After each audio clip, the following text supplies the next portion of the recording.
संत रामपाल जी महाराज एक अजिहे महान संत जिन्हां ने अपनी सत भगती तत्व ज्ञान करुणा ਅਤੇ सेवा ਦੇ बल ਤੇ समाज विच नवी मिसाल कायम कीती है। संत रामपाल जी महाराज जी दे अगवाई विच उन्हां दे सारे सतलोक आश्रम तो समाज कल्याण दे अद्भुत कारजां ने समाज नूं सुनहरे भविख दी एक नवी उम्मीद दिखाई है। संत रामपाल जी महाराज जी तो नाम दीक्षा लैण तो बाद ਲੱਖਾਂ लोकां दियां लाइलाज बीमारियां जिवें कैंसर ਅਤੇ एड्स आदि ठीक होईयां। संत जी दे ज्ञान तो प्रेरित होके उन्हां दे अनुयायियां ने ਲੱਖਾਂ यूनिट खून दान किया।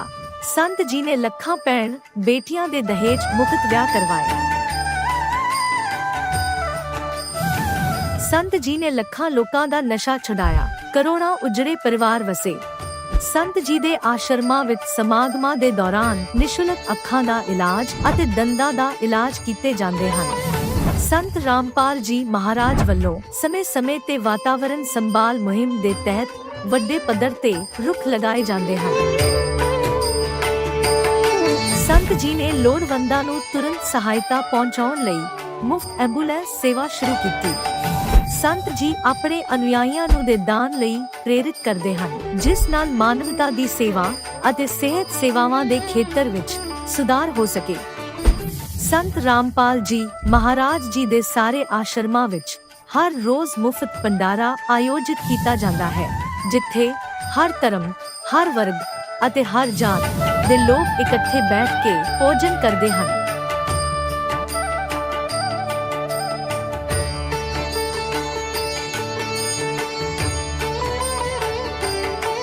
संत रामपाल जी महाराज दे आश्रमां विच हजारां बजुर्गां नूं सन्मान ਅਤੇ ਪਿਆਰ ਨਾਲ ਜੀਵਨ ਜਿਉਣ ਦਾ ਮੌਕਾ ਮਿਲਦਾ ਹੈ। ਉਹਨਾਂ ਦੇ ਖਾਣ, ਰਹਿਣ ਅਤੇ ਸਿਹਤ ਦੀ ਪੂਰੀ ਜ਼ਿੰਮੇਵਾਰੀ ਸੰਤ ਰਾਮਪਾਲ ਜੀ ਮਹਾਰਾਜ ਚੱਕਦੇ ਹਨ। ਅਨਾਥ ਬੱਚਿਆਂ ਲਈ ਸੰਤ ਰਾਮਪਾਲ ਜੀ ਮਹਾਰਾਜ ਦੇ ਸਾਰੇ ਆਸ਼ਰਮ ਕਿਸੇ ਵਰਦਾਨ ਤੋਂ ਘੱਟ ਨਹੀਂ ਹਨ। ਇੱਥੇ ਉਹਨਾਂ ਨੂੰ ਪੜ੍ਹਾਈ, ਸੰਸਕਾਰ ਅਤੇ ਭਵਿੱਖ ਲਈ ਬਿਹਤਰ ਮੌਕੇ ਪ੍ਰਦਾਨ ਕੀਤੇ ਜਾਂਦੇ ਹਨ। ਚਾਹੇ ਹੜ੍ਹ ਹੋਵੇ, ਭੂਚਾਲ ਹੋਵੇ ਜਾਂ ਮਹਾਮਾਰੀ, ਸੰਤ ਰਾਮਪਾਲ ਜੀ ਮਹਾਰਾਜ ਅਤੇ ਉਹਨਾਂ ਦੇ ਅਨੁਯਾਈ ਲੋੜਵੰਦਾਂ ਲਈ ਸਭ ਤੋਂ ਅੱਗੇ ਖੜੇ ਰਹਿੰਦੇ ਹਨ। ਕੋਵਿਡ ਮਹਾਮਾਰੀ ਦੇ ਦੌਰਾਨ ਸੰਤ ਰਾਮਪਾਲ ਜੀ ਮਹਾਰਾਜ ਦੇ ਆਸ਼ਰਮਾਂ ਤੋਂ ਕਰੋੜਾਂ ਲੋਕਾਂ ਲਈ ਖਾਣਾ, ਦਵਾਈਆਂ ਅਤੇ ਜੀਵਨ ਰੱਖਿਅਕ ਸਮੱਗਰੀ ਉਪਲਬਧ ਕਰਵਾਈ ਗਈ। ਚਾਹੇ ਗਰੀਬਾਂ ਦੀ ਮਦਦ ਹੋਵੇ ਜਾਂ ਸ਼ੋਸ਼ਿਤ ਅਤੇ ਪੀੜਿਤ ਵਰਗ ਦੇ ਹੱਕਾਂ ਅਤੇ ਸਨਮਾਨ ਦੀ ਲੜਾਈ, ਸੰਤ ਰਾਮਪਾਲ ਜੀ ਮਹਾਰਾਜ ਨੇ ਹਮੇਸ਼ਾ ਹੀ ਉਹਨਾਂ ਦੀ ਦਬੀ ਆਵਾਜ਼ ਨੂੰ ਸਰਕਾਰਾਂ ਤੱਕ ਪਹੁੰਚਾਇਆ ਹੈ ਅਤੇ ਉਹਨਾਂ ਨੂੰ ਉਚਿਤ ਨਿਆਂ ਦਿਵਾਉਣ ਵਿੱਚ ਅਹਿਮ ਭੂਮਿਕਾ ਨਿਭਾਈ ਹੈ। ਸਮਾਜ ਵਿੱਚ ਅਧਿਆਤਮਿਕ ਅਤੇ ਸਮਾਜਿਕ ਮੁੱਲਾਂ ਪ੍ਰਤੀ ਜਾਗਰੂਕਤਾ ਲਿਆਉਣ ਲਈ ਸੰਤ ਰਾਮਪਾਲ ਜੀ ਮਹਾਰਾਜ ਹਰ ਕਦਮ ਤੇ ਮਾਨਵਤਾ ਦੇ ਸੱਚੇ ਸੇਵਕ ਸਾਬਤ ਹੋਏ ਹਨ। ਸੰਤ ਰਾਮਪਾਲ ਜੀ ਮਹਾਰਾਜ ਦਾ ਜੀਵਨ ਸਾਨੂੰ ਸਿਖਾਉਂਦਾ ਹੈ ਕਿ ਸੱਚੀ ਸੇਵਾ ਉਹੀ ਸੇਵਾ ਹੈ ਜੋ ਨਿਸਵਾਰਥ ਭਾਵ ਨਾਲ ਕੀਤੀ ਜਾਵੇ। ਆਓ ਅਸੀਂ ਵੀ ਇਸ ਸੇਵਾ ਦੇ ਮਹਾਨ ਕਾਰਜ ਵਿੱਚ ਇਸ ਮਹਾਨ ਸੰਤ ਨਾਲ ਜੁੜੀਏ ਅਤੇ ਸੰਤ ਰਾਮਪਾਲ ਜੀ ਮਹਾਰਾਜ ਤੋਂ ਨਾਮ ਉਪਦੇਸ਼ ਲੈ ਕੇ ਆਪਣੇ ਜੀਵਨ ਨੂੰ ਧਨ ਬਣਾਈਏ।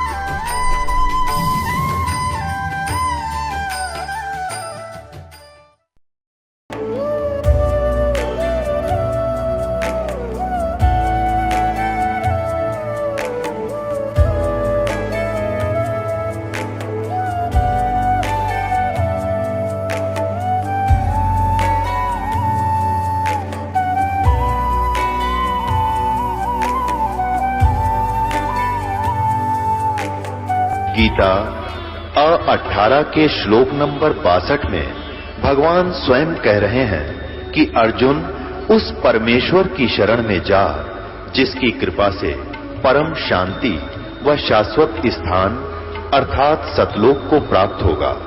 वो परमेश्वर कौन है, कहां है, कैसा है, जानने के लिए कृपया अवश्य सुनिए जगत गुरु तत्वदर्शी संत रामपाल जी महाराज के अमृत वचन। नमस्कार दर्शकों, जीवन में कई बार ऐसा होता है कि एक व्यक्ति बाहर से देखने में खुशहाल और संतोषजनक दिखता है, लेकिन उसके अंदर एक गहरी पीड़ा और बेचैनी होती है। एक सरकारी शिक्षक अशोक कुमार जी का जीवन भी कुछ ऐसा ही था। उनके अपने ही व्यक्तिगत जीवन के अनसुलझे सवाल थे, जिससे वे सुलझाने में नाकाम रहे थे।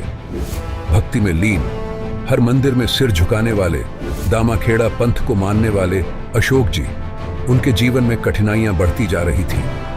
पेट की गैस की समस्या, पैर की एड़ी की हड्डी का बढ़ना और आंखों की समस्या ने उन्हें घेर लिया था। डॉक्टरों की तमाम कोशिशों के बाद भी कोई राहत नहीं मिली और फिर एक दिन उनके हाथों में एक अलौकिक आध्यात्मिक पुस्तक आई। जैसे ही उन्होंने उस दिव्य पुस्तक को पढ़ना शुरू किया, उनके दिल में एक नई उम्मीद की किरण जागी। उस किताब में लिखा था कि पूर्ण परमात्मा ही सभी दुखों का निवारण कर सकते हैं। उस क्षण अशोक जी ने निश्चय किया कि वह नाम दीक्षा लेंगे। नाम दीक्षा लेने के बाद उनका जीवन धीरे धीरे बदलने लगा। उनकी बीमारियां कम होती गई और वे पूर्ण रूप से स्वस्थ हो गए। तो दर्शकों, सच्ची भक्ति और सही मार्गदर्शन से जीवन के सारे दुख मिटाए जा सकते हैं। तो जुड़े रहिए हमारे साथ और जानिए वह रहस्य जो आपके जीवन को भी नई रोशनी से भर सकता है। अब आप स्वयं सुनिए अशोक जी की पूरी कहानी, उन्हीं की जुबानी। नमस्कार सर। नमस्कार सर जी। सर क्या नाम है आपका? मेरा नाम अशोक कुमार मानिकपुरी है सर जी। अशोक कुमार जी, आप कहाँ से हैं? छत्तीसगढ़ जिला महासमुंद, ग्राम बरुल से हूँ सर जी। अशोक कुमार जी, संत रामपाल जी महाराज जी से कब जुड़े आप? संत रामपाल महाराज जी से नाम दीक्षा मई 2018 में लिया। संत रामपाल जी महाराज जी से जुड़ने से पहले आप क्या भक्ति साधना करते थे?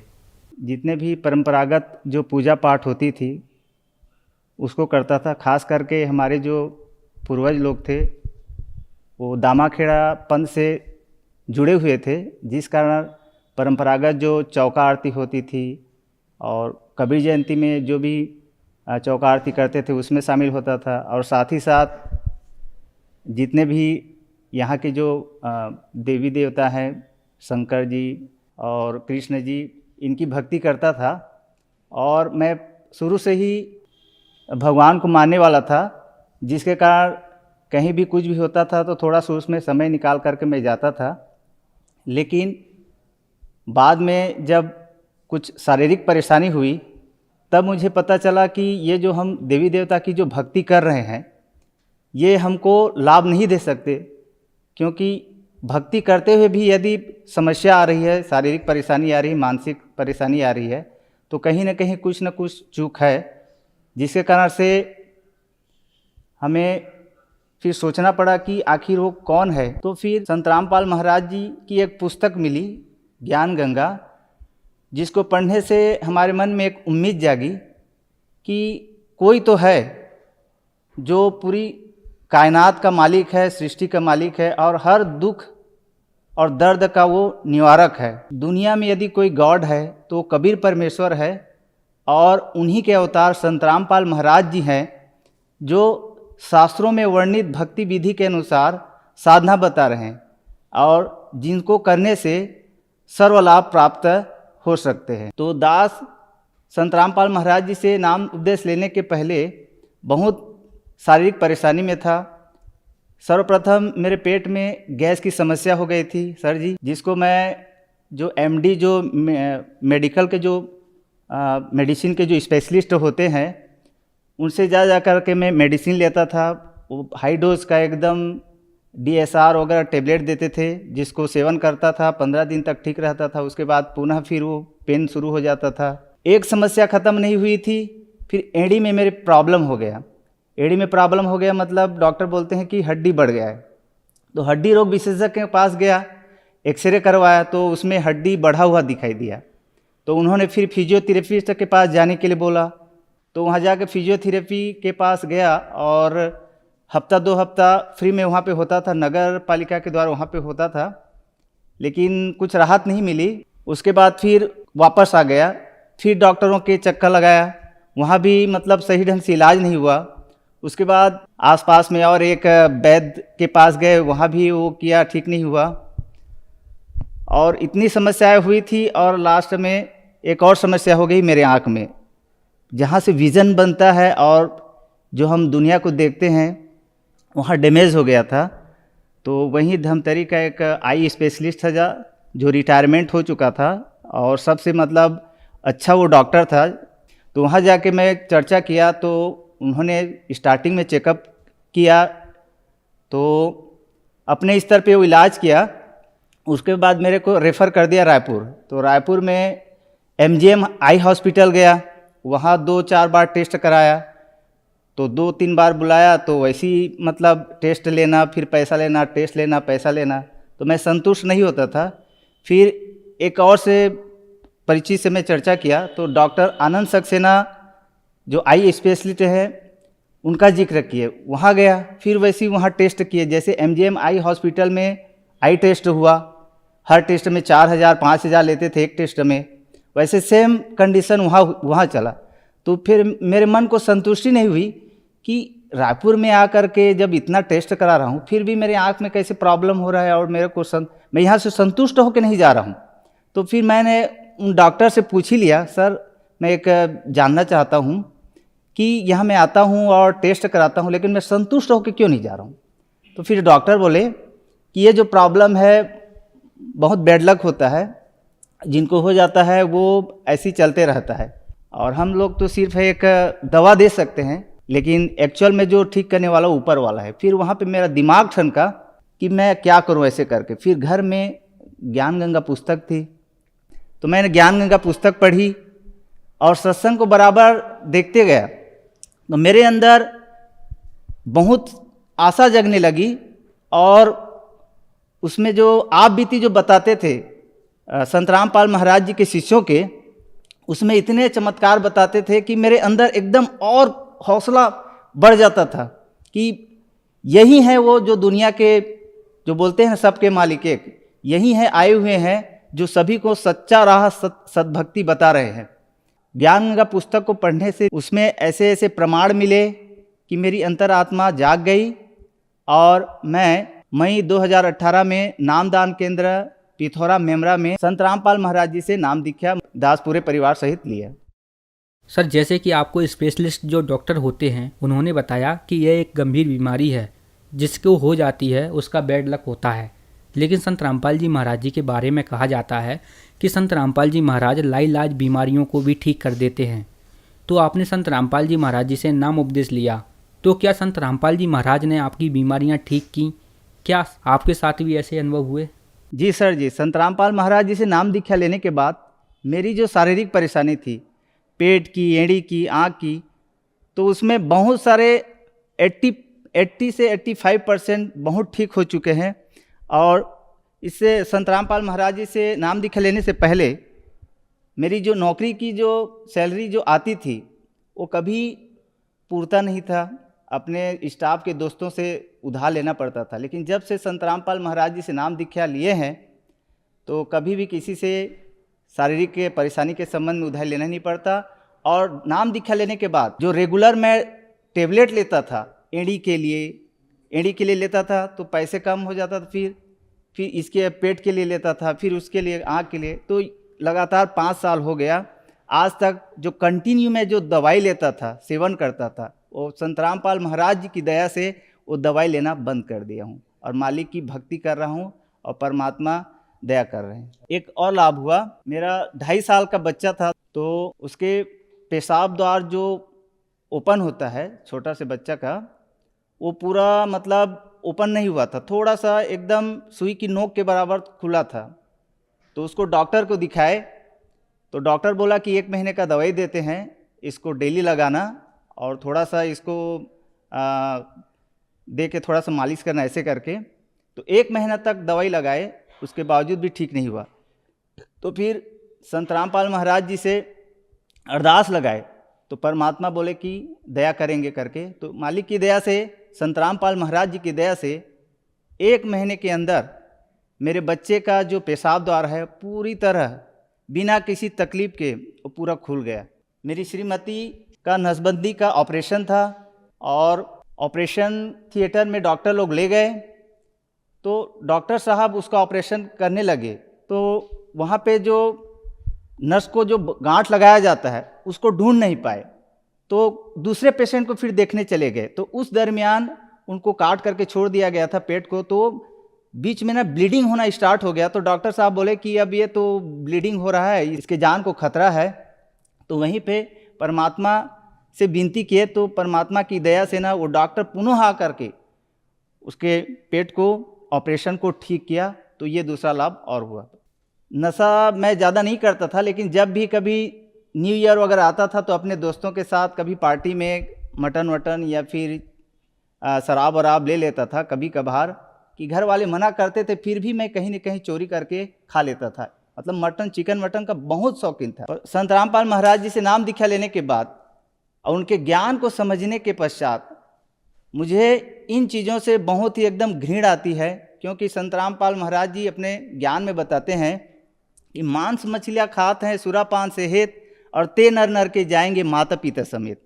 और शराब के बारे में भी बताए हैं कि मदिरा पीवे कड़वा पानी और 70 जन्म स्वान के जानी। इस प्रमाण को यदि नज़रअंदाज कर दिया जाए तो मेरा जो जीवन है पूरा व्यर्थ हो जाएगा। संत रामपाल जी महाराज जी से जुड़ने के बाद आपको बहुत सारे लाभ प्राप्त हुए। तो जो दर्शक आज आपको टीवी पर देख रहे हैं वह भी संत रामपाल जी महाराज जी से जुड़ना चाहते हैं, तो कैसे जुड़ सकते हैं? संत रामपाल महाराज जी से नाम दीक्षा बड़े आसानी से लिया जा सकता है। टीवी पे सत्संग चलता है, नीचे पे पीली पट्टी चलती है जिसमें बहुत सारे फ़ोन नंबर हैं। जो नज़दीकी नामदान सेंटर हैं उनसे आप संपर्क कर सकते हैं और संत रामपाल महाराज जी से नाम दीक्षा ले करके अपने मनुष्य जीवन सफल कर सकते हैं। धन्यवाद सर। नमस्कार। अब जगत गुरु तत्वदर्शी संत रामपाल जी महाराज जी के सत्संग के माध्यम से उस अद्वितीय आध्यात्मिक ज्ञान के बारे में जानते हैं जिसके माध्यम से आप भी प्राप्त कर सकते हैं ऐसे आध्यात्मिक, मानसिक और भौतिक सुख जो अभी तक आपने सिर्फ मीराबाई, ध्रुव, प्रहलाद जैसे कुछ ही भक्तों की जीवन कथा में सुने होंगे। अब सुनिए तत्वदर्शी संत के संग शास्त्र अनुकूल भक्ति सत्संग, ऐसा अद्वितीय आध्यात्मिक ज्ञान जिसका है सर्वधर्मों के पवित्र शास्त्रों में प्रमाण। इस प्रकार आप यहाँ पर घर में रह रहे हो, आप दूसरे के स्थान पर रह रहे हो, आपका निज घर वो सतलोक है। जब तक जिस व्यक्ति, जैसे कोई व्यक्ति बाहर गया हुआ है रिश्तेदारी में और उसको घूटी पिला दी, और जब उसकी घूटी उतरे उसने फिर एक प्याली पिला दे, तो उसने चाहे 10 दिन रोक लो हुए, क्योंकि उसने होश को नहीं, उसमें नशे में उपड़ा है। वहां पर जब नशा उतर जाएगा उसका तुरंत अपना घर, अपने बालक, अपने बच्चे, अपने काम तुरंत याद आएंगे और तुरंत चल पड़ेगा। तो इस काल ने आपका यहाँ भांग प्या रखी आपको सबको इस झूठे सुख की। कबीर साहब कहते हैं झूठे सुख को सुख कहे ये मान रहा मनमोद, ये सकल चबीना काल का कुछ मुख में कुछ बोध। ये कुछ ये यहाँ का जो सुख है, कार कोठी बंगले, ये भांग प्या रखी आपने। और जब परमात्मा की एंटीबायोटिक कैप्सूलों से, मंत्र से, जाप से, ज्ञान से आपकी अभांग उतरेगी, फिर आपका चित्त उस सतलोक के अंदर ऐसे रहेगा जैसे पर घर में पावना यानी मेहमान रहता है। तो उस अतिथि के आए बिना आपकी मुक्ति नहीं होगी। तो इस ज्ञान को रह रहकर सुनना, भक्ति करते रहना। भक्ति चाहे थोड़ी बन जावे पर कर कसकते, कसक के साथ करे और मर्यादा में रहता हुआ करे तो सफल होगे। भक्ति करनी अवश्य पड़ेगी। और थोड़े से मंत्र करने में रोज के आप 1000 मंत्र भी कर लो। वैसे तो परमात्मा ने कहा कि 10% समय आपका परमात्मा की भक्ति भजन में अवश्य लगना चाहिए। और वैसे फिर दूसरी तरफ कहा है कि ये तो इन वेरी स्टार्ट बताया है कि पहली कक्षा का बालक ज्यादा देर नहीं बैठ सकता, ना पढ़ सकता। बड़ा बच्चा हो जाता है फिर वो लगातार काफी अध्ययन करता है, घंटों अपने आप चिंतित हो जाता है। तो शुरुआत के अंदर कम से कम 2.5 घंटे आपका सिमरन होना चाहिए। 24 घंटे हैं एक दिन रात में, तो लगभग 2.5 घंटे, 2.25 घंटे, 3 लगा लो, ये सिमरन होना चाहिए आपका। और ये कैसे होना चाहिए? जैसे चलते फिरते, बैठते उठते। आजकल ये जो है ना गाड़ी मोटरों का ज़्यादा समय है आने जाने में, आप बस में बैठ गए, मंत्र आपको याद है और बैठ के बस में सीट मिल रहा है तो बढ़िया, ना खड़ा खड़ा अपना सिमरन करता रहे। साथी वहाँ कोई ऐसा मेहमान होते नहीं, हो भी दो मेहमान भी अगर होगा तो 5 मिनट में सारी बात बतला लेता है, फिर तो बकवाद गड़ेगा बेमतलब की, जो कहनी सुननी होती है 5 मिनट में आदमी अपनी बतला के फारिग हो जाता, राजी खुशी कुशलता पूछ कर फिर अपनी भक्ति कर ले, सिमरन करता रहे। तो चलते फिरते खेत में, मजदूरी में, अपना दुकान पर और ऑफिस में मंत्र करता रहे, क्योंकि काम का समय काम होता है सभी स्थानों पर। हमने भी नौकरी भी करके देखा है, ड्यूटी पर बैठे बैठे भी आदमी सारा दिन कुछ काम नहीं होता, लेकिन हाजिर रहना कंपलसरी होता है, तो उसका लाभ उठा ले अपना। इसी प्रकार आप इस काल के लोक में भक्ति करनी पड़ेगी आप जी ने। अब जैसे कई भक्त कहते हैं जी टाइम नहीं मिलता और घर में टेंशन रहती है, भक्ति में दिल नहीं लगता, कोई ना, क्योंकि यहाँ टेंशन तो काल ने कंपलसरी बनानी है आपका, क्योंकि ये चाहता है कि ये महा दुखी रहें, परमात्मा की याद इनको आवे नहीं, आपस में उलझ पुलझ रहे ये सारा दिन। एक घर का सदस्य ऐसी बात कह देता है आपस में, तो दूसरा मनमाना सारा दिन जले बुझे जा उसके बारे में, उसने ऐसे क्यों कह दिया, उसने ऐसा कि क्या कहा, मैंने ऐसा क्यों कर दिया था, है हो गया सारा दिन का काम। तो परमात्मा कहते हैं ऐसी वाणी बोलिए मन का आपा खोए, और उनको शीतल करे आप भी शीतल होए। तो आपस में हमने ये सोच के कि यो काल करवावे हैं, आपस की खींचातानी, आपस में टेंशन बनानी, इसका प्रथम कर्तव्य है, क्योंकि हम का अब भगवान के बच्चे हैं, अपनी गलती करके इसका फंस गए खलनायक के। अब ये हमें सता के उस भगवान को सताता है, आपको दुखी करके वो परमात्मा को सताता जिसके तुम बच्चे हो, और उस दुख में वो आपको दुखी देखकर यहाँ भटकता रहता है। इन काल के दूतों ने ऐसा मिसगाइड कर दिया, भगवान की परिभाषा चेंज कर दी। भगवान तो निराकार है। अब बताओ, भगवान सामने घूमा करते थे, यहाँ रहा करते थे, बार बार आते थे, कहते थे, समझाते थे, तुम भाई भक्ति कर लो, ये लोक ठीक नहीं है, तुम यहाँ के रहने वाले नहीं हो, तुम्हारा लोक और है। तो उस अज्ञान के कारण हम भगवान को पहचान नहीं सके, और निराकार पे हमारी माइंड की सुई नीडल वहां टकराई गई कि ना भगवान तो निराकार है।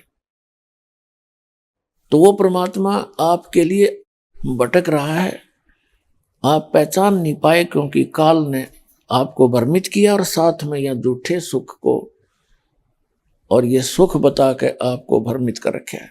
तो जो प्रसंग चल रहा है, आपकी जितनी भक्ति धर्म कर्म बढ़ेंगे, घर की टेंशन भी समाप्त होने लग जाएगी। लेकिन ये भक्ति आपने स्टार्ट करनी पड़ेगी नाम लेते ही। जैसे इस टेंशन हो, चाहे कोई किसी प्रकार की कैसी नौकरी हो, कैसी आपकी सेवा ड्यूटी हो, आप जी ने भक्ति तो करनी पड़ेगी, नाम जाप करने पड़ेंगे, इस टेंशन में करने पड़ेंगे। एक समय एक SHO दरोगा जी, पुराने समय की बात है, घोड़ी पर विराजमान होकर के दूसरे गांव में जा रहा था। जून का महीना और हरियाणा, पंजाब, राजस्थान का क्षेत्र, दिन के 12 बजे हुए। उसको प्यास लगी, घोड़ी को भी प्यास लगी। उसने देखा कि एक व्यक्ति रहट चला रहा है, अरहट होता था, उसमें बैलों को एक कुआं होता था, कुएं के अंदर से पानी निकालने के लिए एक बड़ी सी पुली होती थी, पुली जिसको चक्कर सा जैसे, तो उस पुली के ऊपर के बाल्टी, एक चैन के ऊपर बाल्टी फिट कर दी जाती थी, वो नीचे से भर के आती थी, ऊपर खाली होती थी, और फिर खेतों में सिंचाई का काम हुआ करता था, फसलों में। तो वो जो रहट होता था वो ऐसे लकड़ की लंबी सी एक लकड़ी, लंबी लकड़ी, यानी उसको लाठ बोला करते, और उसके साथ फिर बैलों को जोड़कर उस लंबी सी पाट बोला करते, पाट, लाठ भी कहते उनको, पाट भी कहते। और फिर वो चलते समय वो अरहट का सारा सिस्टम, कुछ तो पानी निकालें, जब वो चैन बाल्टी चूं चूं करें, काफी जोर से आवाज आया करे, तो दरोगा जी अपनी घोड़ी लेकर अरहट के पास आया। घोड़ी निकट आते ही उस चूं चूं को सुनकर, अरहट की आवाज को सुनकर दूर भागेगी, फड़केगी वह।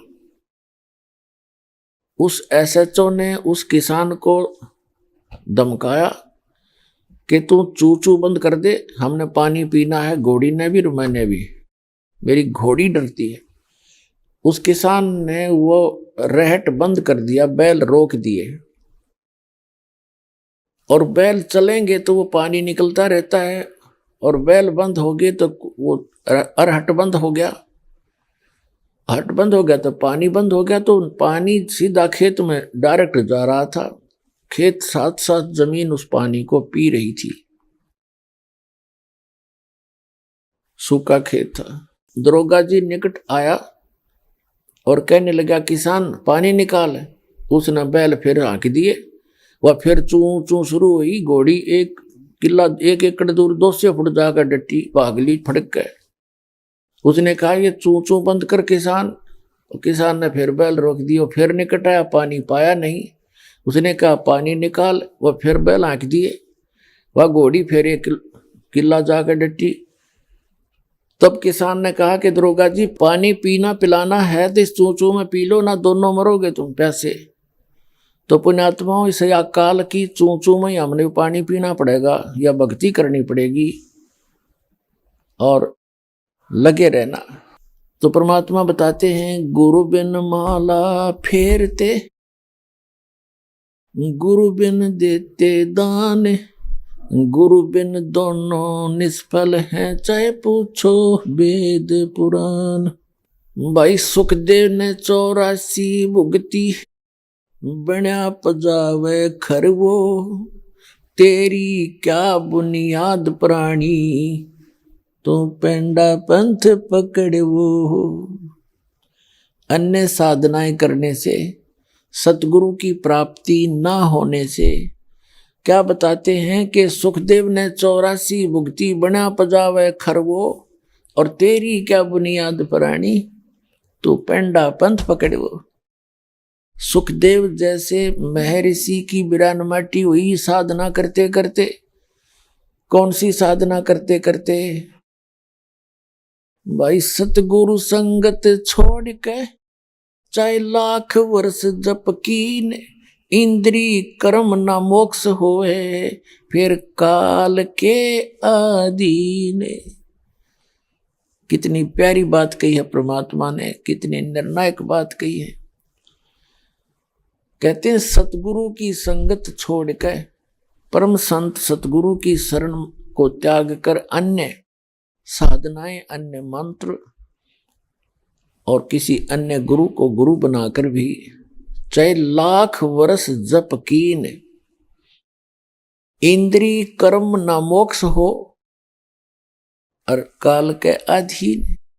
फिर बताते हैं सुखदेव ने 84 भुगती और बना पजावे खरवो, तेरी क्या बुनियाद प्राणी, तू पेंडा पंथ पकड़वो। कि हे प्राणी, हे सिंपल मैन, हे जेंटलमैन। सुखदेव जैसे ऋषि बड़े साधक हुए थे, आकाश में भी उड़ जाते थे। ऐसे महापुरुष, और वो भी 84 लाख योनियों को भोगना पड़ा उनको, क्योंकि उनको सतगुरु नहीं मिले। इसलिए कहते हैं आपकी क्या बुनियाद है, आपका की क्या औकात है,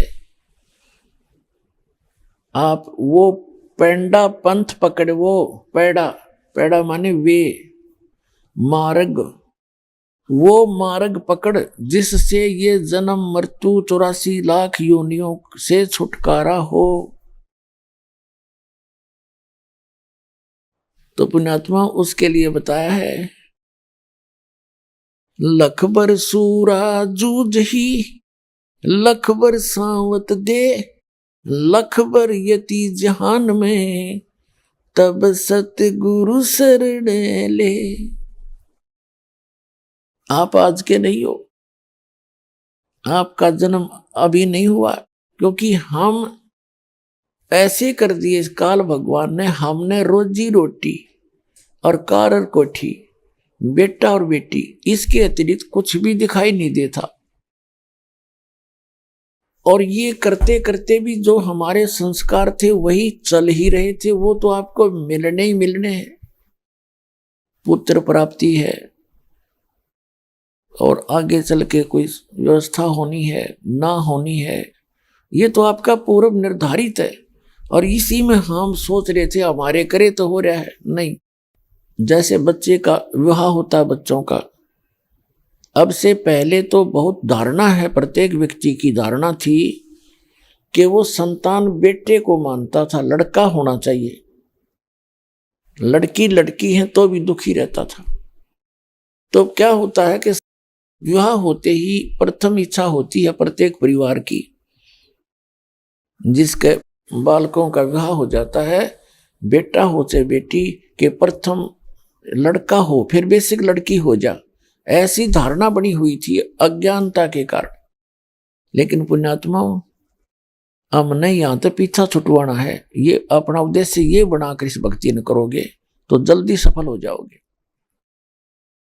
नहीं कोई पुत्र प्राप्ति के लिए यहाँ ज्यादा प्रार्थना करते रहेगा तो पुत्र तो पुत्री तो दे देंगे परमात्मा, संतान तो दे देंगे, ये तो उनके बाएं हाथ का खेल है। लेकिन वो कोशिश करते हैं कि ये किसी तरह इस ज्ञान न समझ ले और पीछा छुटवा ले अपना, क्यों एक कबड्डी और बढ़ावा बे मतलब की। लेकिन फिर भी नहीं मानते हैं तो वो परमात्मा, उसने पता है कि चल इस बहाने भी भक्ति कर लेगा इसने और दुख पाना होगा कुछ दिन यहाँ पर ज्यादा।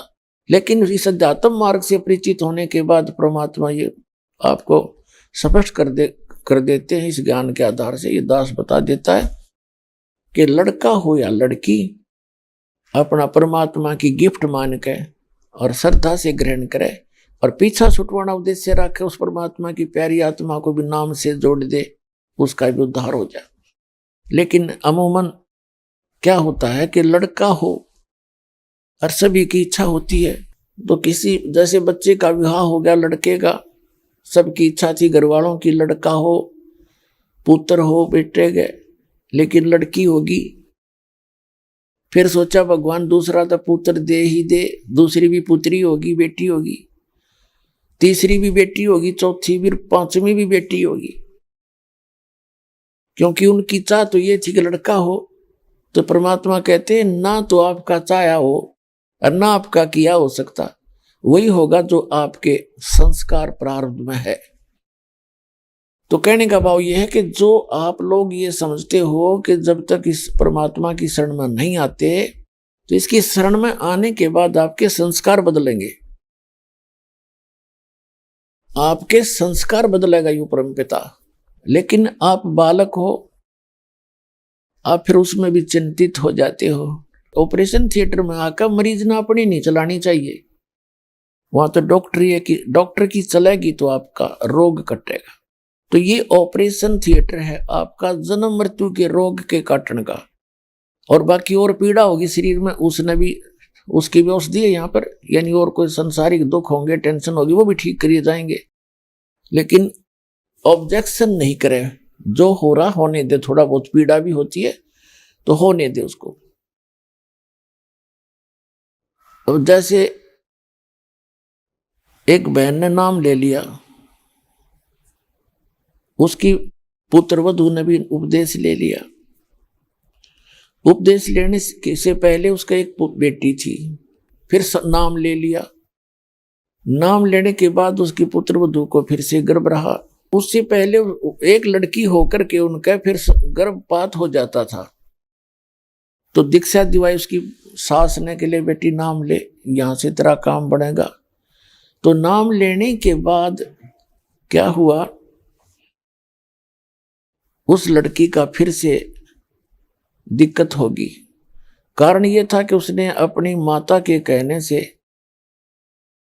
और लटोटर करवा लिया। कोई बात नहीं, फिर उसको पता चला, उसको समझाया, उसकी माँ को भी सास को भी, फिर उन्होंने वो तो काम छोड़ दिया। फिर तीसरी बार फिर गर्भ रहा उस बेटी को। अब क्या था कि उस लड़की का वो गर्भ खराब हो गया और वो इतनी रोए और बुरा हाल कर दिया। अब उसकी सास को दृढ़ विश्वास था परमात्मा कबीर जी पर, इस दास से उपदेशी थी। उसने कहा बेटी भगवान जो करे वो ठीक करता है, लेकिन वह ना मानी। अब बालक का स्वभाव ज्ञान नहीं समझता, इतना आदमी ने दुखी रहे। तो उसने मेरे पास फोन किया, पहले थोड़ी सी संगत थी, सन 1996-97 की बात है। तो हमने कहा बेटा कोई ऐसी बात नहीं, ठीक हो जाएगी। उसकी माँ थी, सास थी समझदार, उसने हमें वहां भोजन पर बुला लिया। पहले हम ऐसे ही थोड़े भगत थे, वो कारण बेले बैठे रहा करते थे। हम चले गए, चला गया 2-4 भक्त हमारे साथ थे, उनका खाना खा गया। फिर बाद में बताई उन्होंने कि जी जब आप खाना खाने आए उसी दिन उस लड़की का वहीं उस घर पर उसका गर्भपात हो गया। उसका और दिल टूट गया। अब देख गुरुजी आ रहे थे, फिर भी यह गड़बड़ होगी हमारे यहाँ पर। तो उसकी सास ने सोचा चल जो बेटा होगी सो होगी, पर एक चेक करा कर लाते हैं कि कोई कचरा भी पेट में ना रह गया हो, बालक का हानि कर देता है।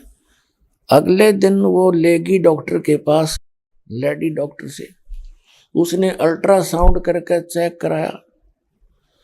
तो उन्होंने बताया कि उसने बताया कि कौन कहता है गर्भपात हो गया, तीनों क्या बालक है कति स्वस्थ।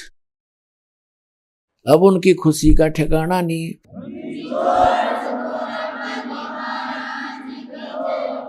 फिर मैंने कहा बेटी नाम दोबारा ले, तेरा अविश्वास हो गया भगवान में, ठीक है। अब नाम दोबारा लिया और बड़ी फूली फूली फिर खुश होगी, दृढ़ हो गया विश्वास। 3 महीने के बाद, पुराने समय की बात है तो अल्ट्रासाउंड करते नहीं लड़का लड़की बताने का, 3 महीने के बाद उसने अपनी माँ के साथ जाकर सास को छोड़कर अलग से और चेक कराने चली गई, लड़का है या लड़की, वह लड़की पाई। फिर रोआ बुरी तरह अपनी सासू दोहरा के, बता लड़की होगी, हाय नू हो गया नू। उसकी सासू बोली बेटा तू चिंता ना करे, स्त्री लड़की ने मैं पाल दूंगी, मैं ब्याह दूंगी, मारा वो अच्छी नौकरी था उसका पति है, तुम माड़ा मन ना करे, तू भक्ति कर ले, न वलियों के फायदा हुआ। अपना आत्मा विचार करके देखो, परमात्मा उसका संस्कार था लड़की का। ये मैं सिर्फ एक संसारिक व्यवहार की बात बता रहा हूं कि हम इतने कमजोर हो गए, हमारा स्वभाव ऐसा हो गया ऊंट के साथ, ऊंट जैसा हो गया जैसे ऊंट का ऊपर सामान धरे जब भी रोवे रडावे आ करे, और तारे जब भी नौकरा आ करे। उसने ना बताया तेरा लाभ हो रहा कहानी हो रही है, चलो वजन धरे जब तक रोवे बेसिक, और तारे जब भी रडावे हडा हडा करे, तो बोझ घटाओ भगवान हम फिर भी रोवा, और धरे जब तले रोना है ही। तो वो परमात्मा ने, अब परमात्मा तो सब कुछ कर सकता है, उसकी लीला कुछ भी करो। उसने वह लड़की पहले संस्कार खत्म करे था उस बेटी का, पर वह ना मानी, चले बेटी अपना ले ले, और फिर रोनो का हमरा लड़की होगी, कर्म ठोक। फिर उसको बता दिया साफ शब्दों में, अगर भक्ति करनी है तो ढंग से कर, पूरा विश्वास कर। तो उस दिन के बाद उसका पूरा विश्वास के साथ लगी, अगला लड़का दे दिया। तो कहने का भाव ये है पुण्यात्माओं, हमने इस मार्ग में लगने के लिए परमात्मा के इन फार्मूलों को अपने ऊपर लागू करना पड़ेगा। ज्यों राखे त्यों ही रहूं, हमरा क्या चारा, खाने जाद खरीद हूं गुलाम तुम्हारा। कि जैसे राखोगे दाता ज्यों ही रहूंगा, और जो देवोगे सो खाऊं। फिर देखना इस मालिक की मेहर आपको ऊपर कैसे वर्षा होने लगेगी। तो पुण्यात्माओं दास आपको ये बताना चाह रहा है कि इस परमात्मा की शरण में आने के लिए आप असंख्य जन्मों से भटक रहे हो, असंख्य जन्मों से अच्छे अच्छे कुर्बानियां भी मालिक के नाम पर आपने की है, घर भी छोड़ दिए, परिवार भी त्याग गए हो, जंगलों में बैठकर भी मालाएं फेरी है, हठ योग तप भी किए हैं, लेकिन मोक्ष नहीं हो पाया। फिर आपके जन्म होते रहे। जैसे आपको बताया था कि कोट जन्म तन भर मत हो गए, कुछ ना हाथ लग्या रे, कुकर सुकर खरबा बोरे कौआ हंस बगारे, कोटि जन्म तू राजा की न मिटी न मन की आशा, भिक्षुकों के दर दर घूमे मिला न निर्गुण रासा। तो असंख्य जन्मों से आप भक्ति भी करते रहे हो, परमात्मा के लिए शीश तक दे दिए हैं आपने।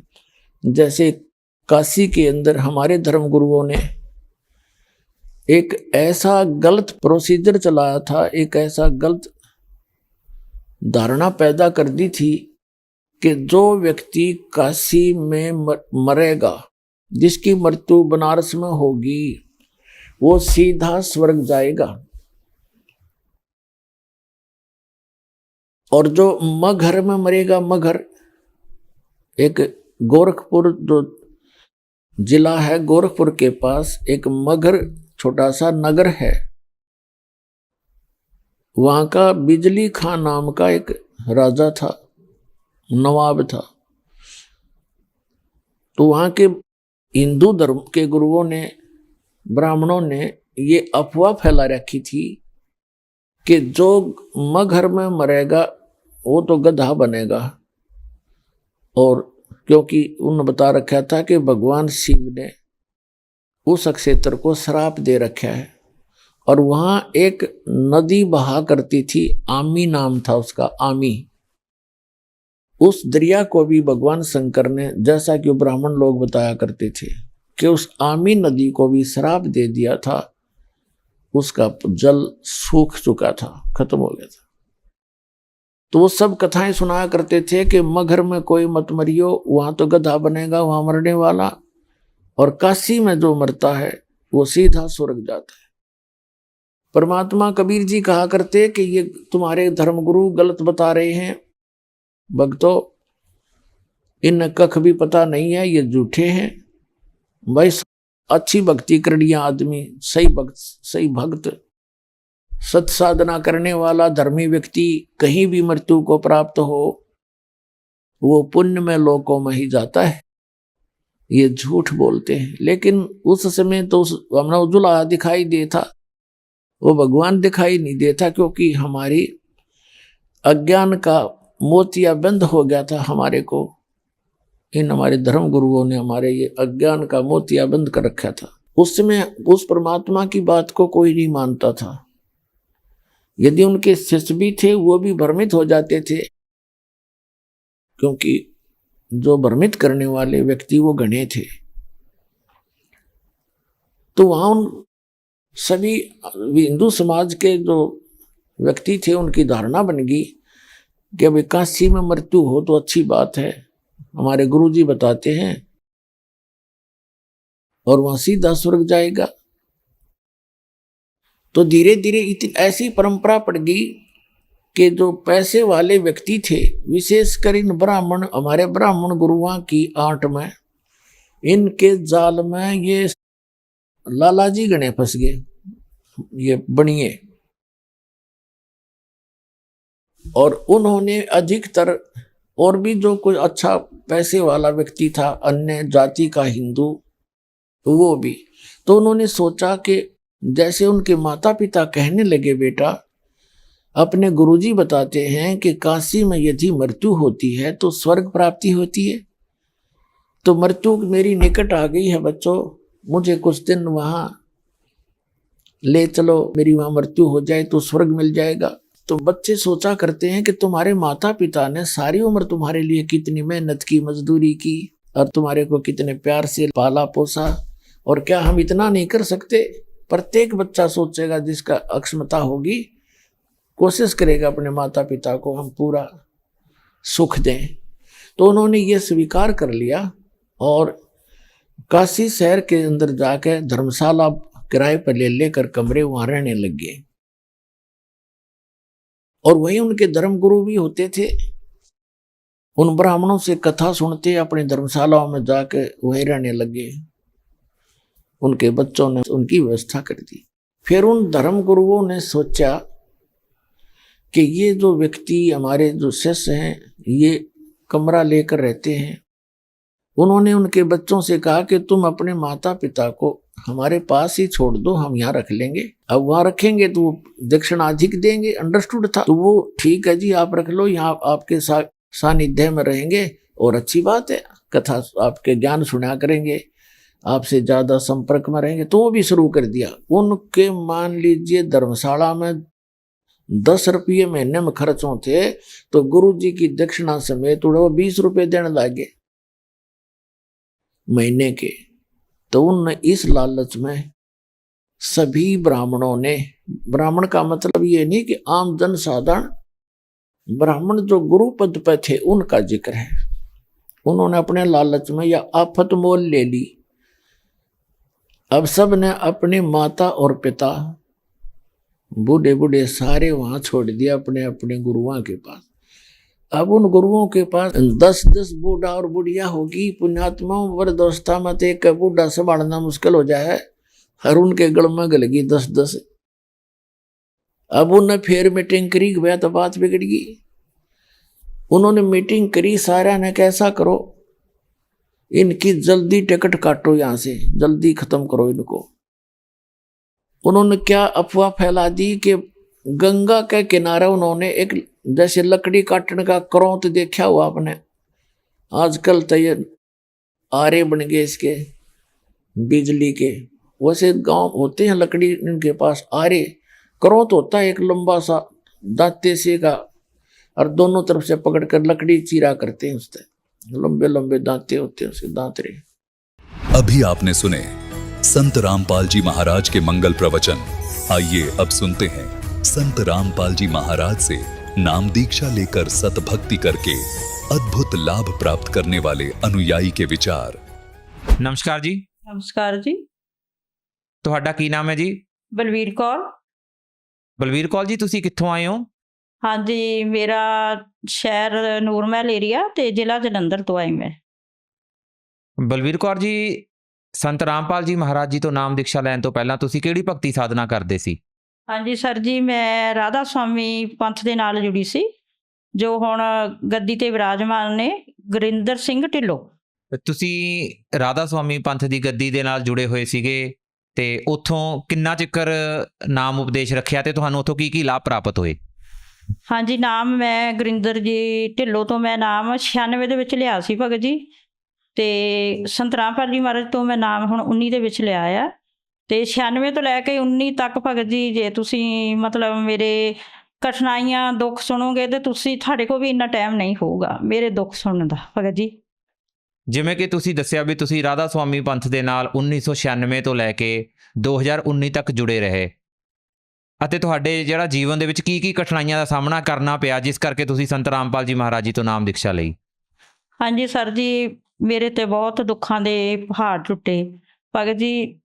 ਕੋਈ ਇਨਸਾਨ ਕਿੰਨਾ ਕੁ ਦੁੱਖ ਸਹੂਗਾ ਭਗਤ ਜੀ, ਬਹੁਤ ਜ਼ਿਆਦਾ ਵੀ ਮੈਂ ਬਿਆਨ ਨਹੀਂ ਕਰ ਸਕਦੀ ਦੁੱਖਾਂ ਦਾ। ਮੈਂ ਮਤਲਬ ਮੇਰੀ ਰੂਹ ਕੰਬਦੀ ਆ ਕਿ ਜਿਹੜੇ ਮੇਰੇ ਦੁੱਖ ਬੀਤ ਚੁੱਕੇ ਆ ਦਿਨ, ਕਿ ਮੈਂ ਉਹਨਾਂ ਨੂੰ ਬਿਆਨ ਕਰਨ ਤੋਂ ਵੀ ਡਰ ਰਹੀ ਹਾਂ ਕਿ ਮੈਂ ਉਹ ਦੁੱਖ ਤੁਹਾਨੂੰ ਕਿੱਦਾਂ ਮੈਂ ਦੱਸਾਂ, ਪਰ ਫਿਰ ਵੀ ਮੈਂ ਜ਼ਰੂਰ ਦੱਸੂਗੀ। ਤੇ ਮੇਰੇ ਜਿਹੜੇ ਦੁੱਖ ਆ, ਜੋ ਮੇਰੀਆਂ ਕਠਿਨਾਈਆਂ ਸੀ, ਤੇ ਮੇਰੇ ਘਰ ਦੇ ਵਿੱਚ ਭਗਤ ਜੀ ਪ੍ਰੇਤਵਾਦਾ ਬਹੁਤ ਜ਼ਿਆਦਾ ਸੀਗੀ, ਤੇ ਜੋ ਮੇਰੀ ਆਰਥਿਕ ਸਥਿਤੀ ਉਹ ਵੀ ਬਹੁਤ ਜ਼ਿਆਦਾ ਖਰਾਬ ਸੀ।